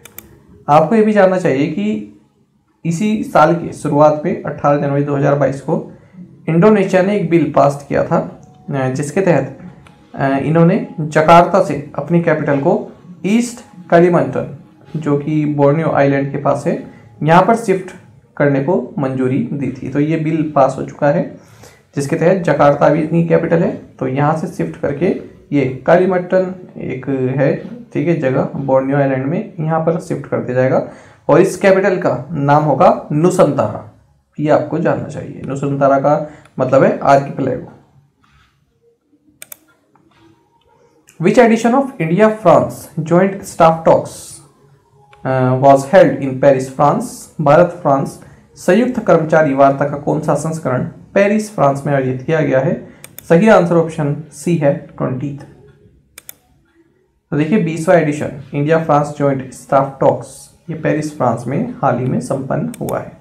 आपको जानना चाहिए कि हाल ही में फरवरी के महीने में इंडिया और फ्रांस ने blue economy and ocean governance से संबंधित भी एक MOU साइन किया था। इसमें जो कोऑर्डिनेशन बढ़ाने को ये एक MOU साइन किया गया था। पूछ लेते हैं एग्जाम में, महत्वपूर्ण है। ब्लू इकोनॉमी हो, क्लाइमेट संबंधित कोई पैक्ट हो, ये सब जो है आपके एग्जाम पॉइंट ऑफ व्यू से काफ़ी महत्वपूर्ण रहते हैं, तो इन पर ज़्यादा फोकस आप रखा कीजिए। तो पूछ लेते हैं कि इंडिया और किस कंट्री ने हाल ही में ब्लू इकोनॉमी और ओशन गवर्नेंस से संबंधित एक पैक्ट साइन किया था? तो सही आंसर फ्रांस रहेगा। बाकी आपको ये भी जानना चाहिए कि हाल ही में इंडिया और फ्रांस की जो नेवीज हैं इन्होंने वरुण एक्सरसाइज, इसका 20th एडिशन रहा इस बार, इसको भी हाल ही में संपन्न किया है गोवा में, अरेबियन सी में। Who has been appointed new chairman of India Pulses and Grains Association IPGA? Bharat दलहन और अनाज संघ के नए अध्यक्ष के रूप में किसे नियुक्त किया गया है? ऑप्शंस आपके सामने हैं। सही आंसर ऑप्शन सी रहेगा, बिमल कोठारी। तो India pulses and cranes association IPGA, जो कि इंडिया की जो पल्सेस ट्रेड एंड इंडस्ट्री है, इसकी अपेक्स बॉडी है, इसने बिमल कोठारी को अपना नया चेयरमैन बनाया है। आपको बता दें जो ये India pulses and cranes association है, ये मुंबई महाराष्ट्र में बेस्ड है। Life insurance corporation of India LIC sold dash crore insurance policies in fiscal year 22। Bharatiya Jeevan बीमा निगम ने फिस्कल ईयर 22 में कितने करोड़ बीमा पॉलिसियां बेची हैं? ऑप्शंस आपके सामने हैं। सही आंसर ऑप्शन बी रहेगा 2.17। तो देखिए IPO आने वाला है life insurance corporation of India का। तो इसी के साथ यहाँ पर एक आंकड़ा आया है कि फिस्कल ईयर 22 यानी कि 21-22 में LIC ने 2.17 करोड़ इंश्योरेंस पॉलिसीज जो हैं बेची हैं। तो ये आपके लिए महत्वपूर्ण है, पूछ लेते हैं इस तरह के क्वेश्चन। ये कभी कभी हम जो है छोड़ देते हैं कि वैसा डेटा ही तो है, पर आजकल जो है आप प्रिडिक्ट नहीं कर सकते कि क्या पूछा जाएगा, क्या छोड़ दिया जाएगा। तो हम जो है इन चीज़ों को लेकर चलेंगे, क्योंकि LIC देखिए पिछले कुछ महीनों से काफ़ी चर्चा में बना हुआ है IPO से संबंधित, है ना। तो इसलिए जो है हम LIC से संबंधित जो भी न्यूज़ होगी उसको साथ में लेकर चलेंगे। फिस्कल ईयर 21 में 2.10 करोड़ पॉलिसीज इसने सोल्ड की थी और फिस्कल ईयर 22 में की है 2.17 करोड़। बाकी आपको ये भी जानना चाहिए, हाल ही में गवर्नमेंट ऑफ इंडिया ने जो फॉरेन एक्सचेंज मैनेजमेंट एक्ट है FEMA, इसमें भी संशोधन किया था, जिसके तहत अब LIC में ऑटोमेटिक रूट के तहत 20% फॉरेन डायरेक्ट इन्वेस्टमेंट किया जा सकता है। Who has been appointed as the chairman and managing director of Air India Asset Holding AIAHL? तो एयर इंडिया एसेट होल्डिंग के अध्यक्ष और प्रबंध निदेशक के रूप में किसे नियुक्त किया गया है? ऑप्शन आपके सामने है। सही आंसर ऑप्शन सी रहेगा, विक्रम देव दत्त। तो appointment committee of the cabinet, इन्होंने सीनियर IAS ऑफिसर विक्रम देव दत्त वो एयर इंडिया एसेट होल्डिंग का चेयरमैन एंड मैनेजिंग डायरेक्टर यानी कि CMD नियुक्त किया है। आपको जानना चाहिए एयर इंडिया एसेट होल्डिंग को 2019 में सेटअप किया गया था, और आपको ये भी जानना चाहिए कि 8 अक्टूबर 2021 को गवर्नमेंट ऑफ इंडिया ने अनाउंस किया था कि टाटा ग्रुप ने एयर इंडिया को 18,000 करोड़ रुपए में एक्वायर करने की जो बिड है उसको जीत लिया है। Which of the following is the official digital payments partner for प्रधानमंत्री संग्रहालय? निम्नलिखित में से कौन प्रधानमंत्री संग्रहालय के लिए आधिकारिक डिजिटल भुगतान भागीदार है? ऑप्शंस आपके सामने हैं। सही आंसर ऑप्शन ए है पेटीएम। तो देखिए पेटीएम के जो ओनर है 197 कम्युनिकेशन, इन्होंने कहा है कि Paytm official digital payments partner बन गया है प्राइम मिनिस्टर्स म्यूजियम का, जो कि न्यू दिल्ली में हाल ही में प्राइम मिनिस्टर नरेंद्र मोदी द्वारा 14 अप्रैल को इनोग्रेट किया गया है। तो क्या है इसका नाम? प्रधानमंत्री संग्रहालय या फिर प्राइम मिनिस्टर्स म्यूजियम। तो अब तक के जितने भी भारत के प्राइम मिनिस्टर हुए हैं उन सभी को एक ट्रिब्यूट है, उनके बारे में जानने के लिए यहाँ पर मिलेगा। तो इसका टिकट लगेगा, और टिकट जो है आप जो पेटीएम के थ्रू भी यहाँ पर आप ले सकते हैं। हाल ही हमने देखा था कि पेटीएम ने Indian railway catering and tourism corporation यानी कि IRCT के साथ भी पार्टनरशिप की थी, जिसके तहत रेलवे स्टेशन पर जो ऑटोमेटिक टिकट वेंडिंग मशीन्स हैं तो उनमें भी आप अपना डिजिटल टिकट जो है ले सकते हैं, और ये सर्विस प्रोवाइड करा जा रही है पेटीएम के द्वारा। Who has taken over as the director Indian Institute of Plantation Management, Bangalore, an autonomous institution under Ministry of Commerce and Industry? किसने वाणिज्य और उद्योग मंत्रालय के तहत आने वाले स्वायत्त संस्थान भारतीय बागान प्रबंधन संस्थान बेंगलोर के निदेशक के रूप में पदभार संभाला है? सही आंसर ऑप्शन डी रहेगा, राकेश मोहन जोशी। तो देखिए जो Indian institute of plantation management है IIPM, ये बेंगलोर में स्थित है, और ये ministry of commerce and industry के तहत एक ऑटोनोमस इंस्टीट्यूट है। तो इसके डायरेक्टर बने हैं professor Rakesh Mohan Joshi. What is India's growth projection for fiscal year 23 as per the IMF? IMF के अनुसार फिस्कल ईयर 23 के लिए भारत का विकास अनुमान क्या है? सही आंसर ऑप्शन सी रहेगा 8.2%। तो देखिए इंटरनेशनल मॉनेटरी फंड इसने अपनी annual report world economic outlook में जो है भारत की जो ग्रोथ फोरकास्ट है फिस्कल ईयर 23 यानी कि जो 2022-23 है, इसके लिए स्लैश कर दिया। स्लैश का मतलब कम कर दी है। अब कर दिए 8.2%, जबकि जनवरी में इसने कहा था कि 9% से ग्रो करेगा भारत, अब कर दिया 8.2%। और साथ ही आपको जानना चाहिए इसने कहा है कि फिजिकल 24 में 6.9% से ग्रो करेगा। ग्लोबल ग्रोथ की बात करें, यानी कि वैश्विक जो वृद्धि रहेगी पूरे, अगर हम पूरे ग्लोबल की बात करें, पूरे वर्ल्ड की बात करें, तो यहाँ पर इन्होंने कहा है कि 2021 में 6.1% से ग्रो करेगा और 2022-2023 में 3.6% से ग्रो करेगा। जो ग्लोबल जीडीपी है उसकी बात की जा रही है। प्रफुल्ल कर, who passed away recently, was the musician of which language? Praful कर, जिनका हाल ही में निधन हो गया, किस भाषा के संगीतकार थे? सही आंसर ऑप्शन ए है उड़िया। तो देखिए काफी फेमस उड़िया सिंगर और म्यूजिक डायरेक्टर रहे प्रफुल्ल कर, इनका हाल ही में 83 वर्ष की उम्र में निधन हो गया है। आपको जानना चाहिए साल 2015 में इन्हें पद्मश्री से भी सम्मानित किया गया था। अच्छा, हाल ही में हमने ये भी देखा कि इंडियन एक्टर और स्क्रीन राइटर शिव कुमार सुब्रमण्यम, इनका भी हाल ही में निधन हो गया है। आपने इन्हें जो 2 स्टेट्स मूवी आई थी उसमें आलिया भट्ट के पात्र के रूप में देखा होगा, तो हाल ही में इनका भी निधन हो गया है। तो दोनों ही ओबिचुरी से संबंधित ही न्यूज़ हैं, एक साथ मैंने आपके लिए क्लब कर दिए हैं यहीं पर इसी स्लाइड में। India sugar exports grow by what percent since 2013-14? 2013-14 के बाद से भारत का चीनी निर्यात कितने प्रतिशत बढ़ा है? ऑप्शंस आपके सामने हैं। सही आंसर ऑप्शन सी रहेगा 291%। तो देखिए इंडिया का जो शुगर एक्सपोर्ट है वो 291% बढ़ा है। यदि हम 2013-14 से बात करें तो ये हो गया है 4600 मिलियन US$, और 2013-14 में ये कितना था? 1177 मिलियन US$। का आपको बता दें यहाँ पर एक डेटा में ये भी कहा गया है कि भारत 121 कंट्रीज में शुगर एक्सपोर्ट करता है। तो यदि हम 2021-22 को उसके प्रीवियस ईयर से कंपेयर करें तो 65% का जंप देखा गया है एक्सपोर्ट में। आपको जानना चाहिए लीडिंग स्टेट्स कौन कौन से हैं? उत्तर प्रदेश, महाराष्ट्र, कर्नाटक, ये शुगर प्रोडक्शन में लीडिंग स्टेट्स हैं। साथ ही आपको जानना चाहिए सबसे ज़्यादा जो शुगर प्रोड्यूस करता है वो ब्राज़ील है और दूसरे नंबर पर हम हैं। India is the world's second largest sugar producer after Brazil. ठीक है, चलिए आगे बढ़ेंगे। The ministry of housing and urban affairs organised smart cities smart urbanisation event in which city? आवास और शहरी मामलों के मंत्रालय ने किस शहर में स्मार्ट सिटी स्मार्ट शहरीकरण कार्यक्रम आयोजित किया है? सही आंसर ऑप्शन ए रहेगा सूरत। तो ministry of housing and urban affairs government of India ने स्मार्ट सिटी स्मार्ट अर्बनाइजेशन इस इवेंट को सूरत गुजरात में ऑर्गेनाइज किया है और इसमें 5 सब थीम्स रहे हैं: री imagining public spaces, digital governance, climate smart cities, innovation and smart finance. Which state has appointed robin Uthappa as brand ambassador for brain health initiative? किस राज्य ने रोबिन उथप्पा को ब्रेन हेल्थ इनिशिएटिव का ब्रांड एम्बेसडर नियुक्त किया है? ऑप्शन आपके सामने हैं। सही आंसर ऑप्शन बी है कर्नाटक।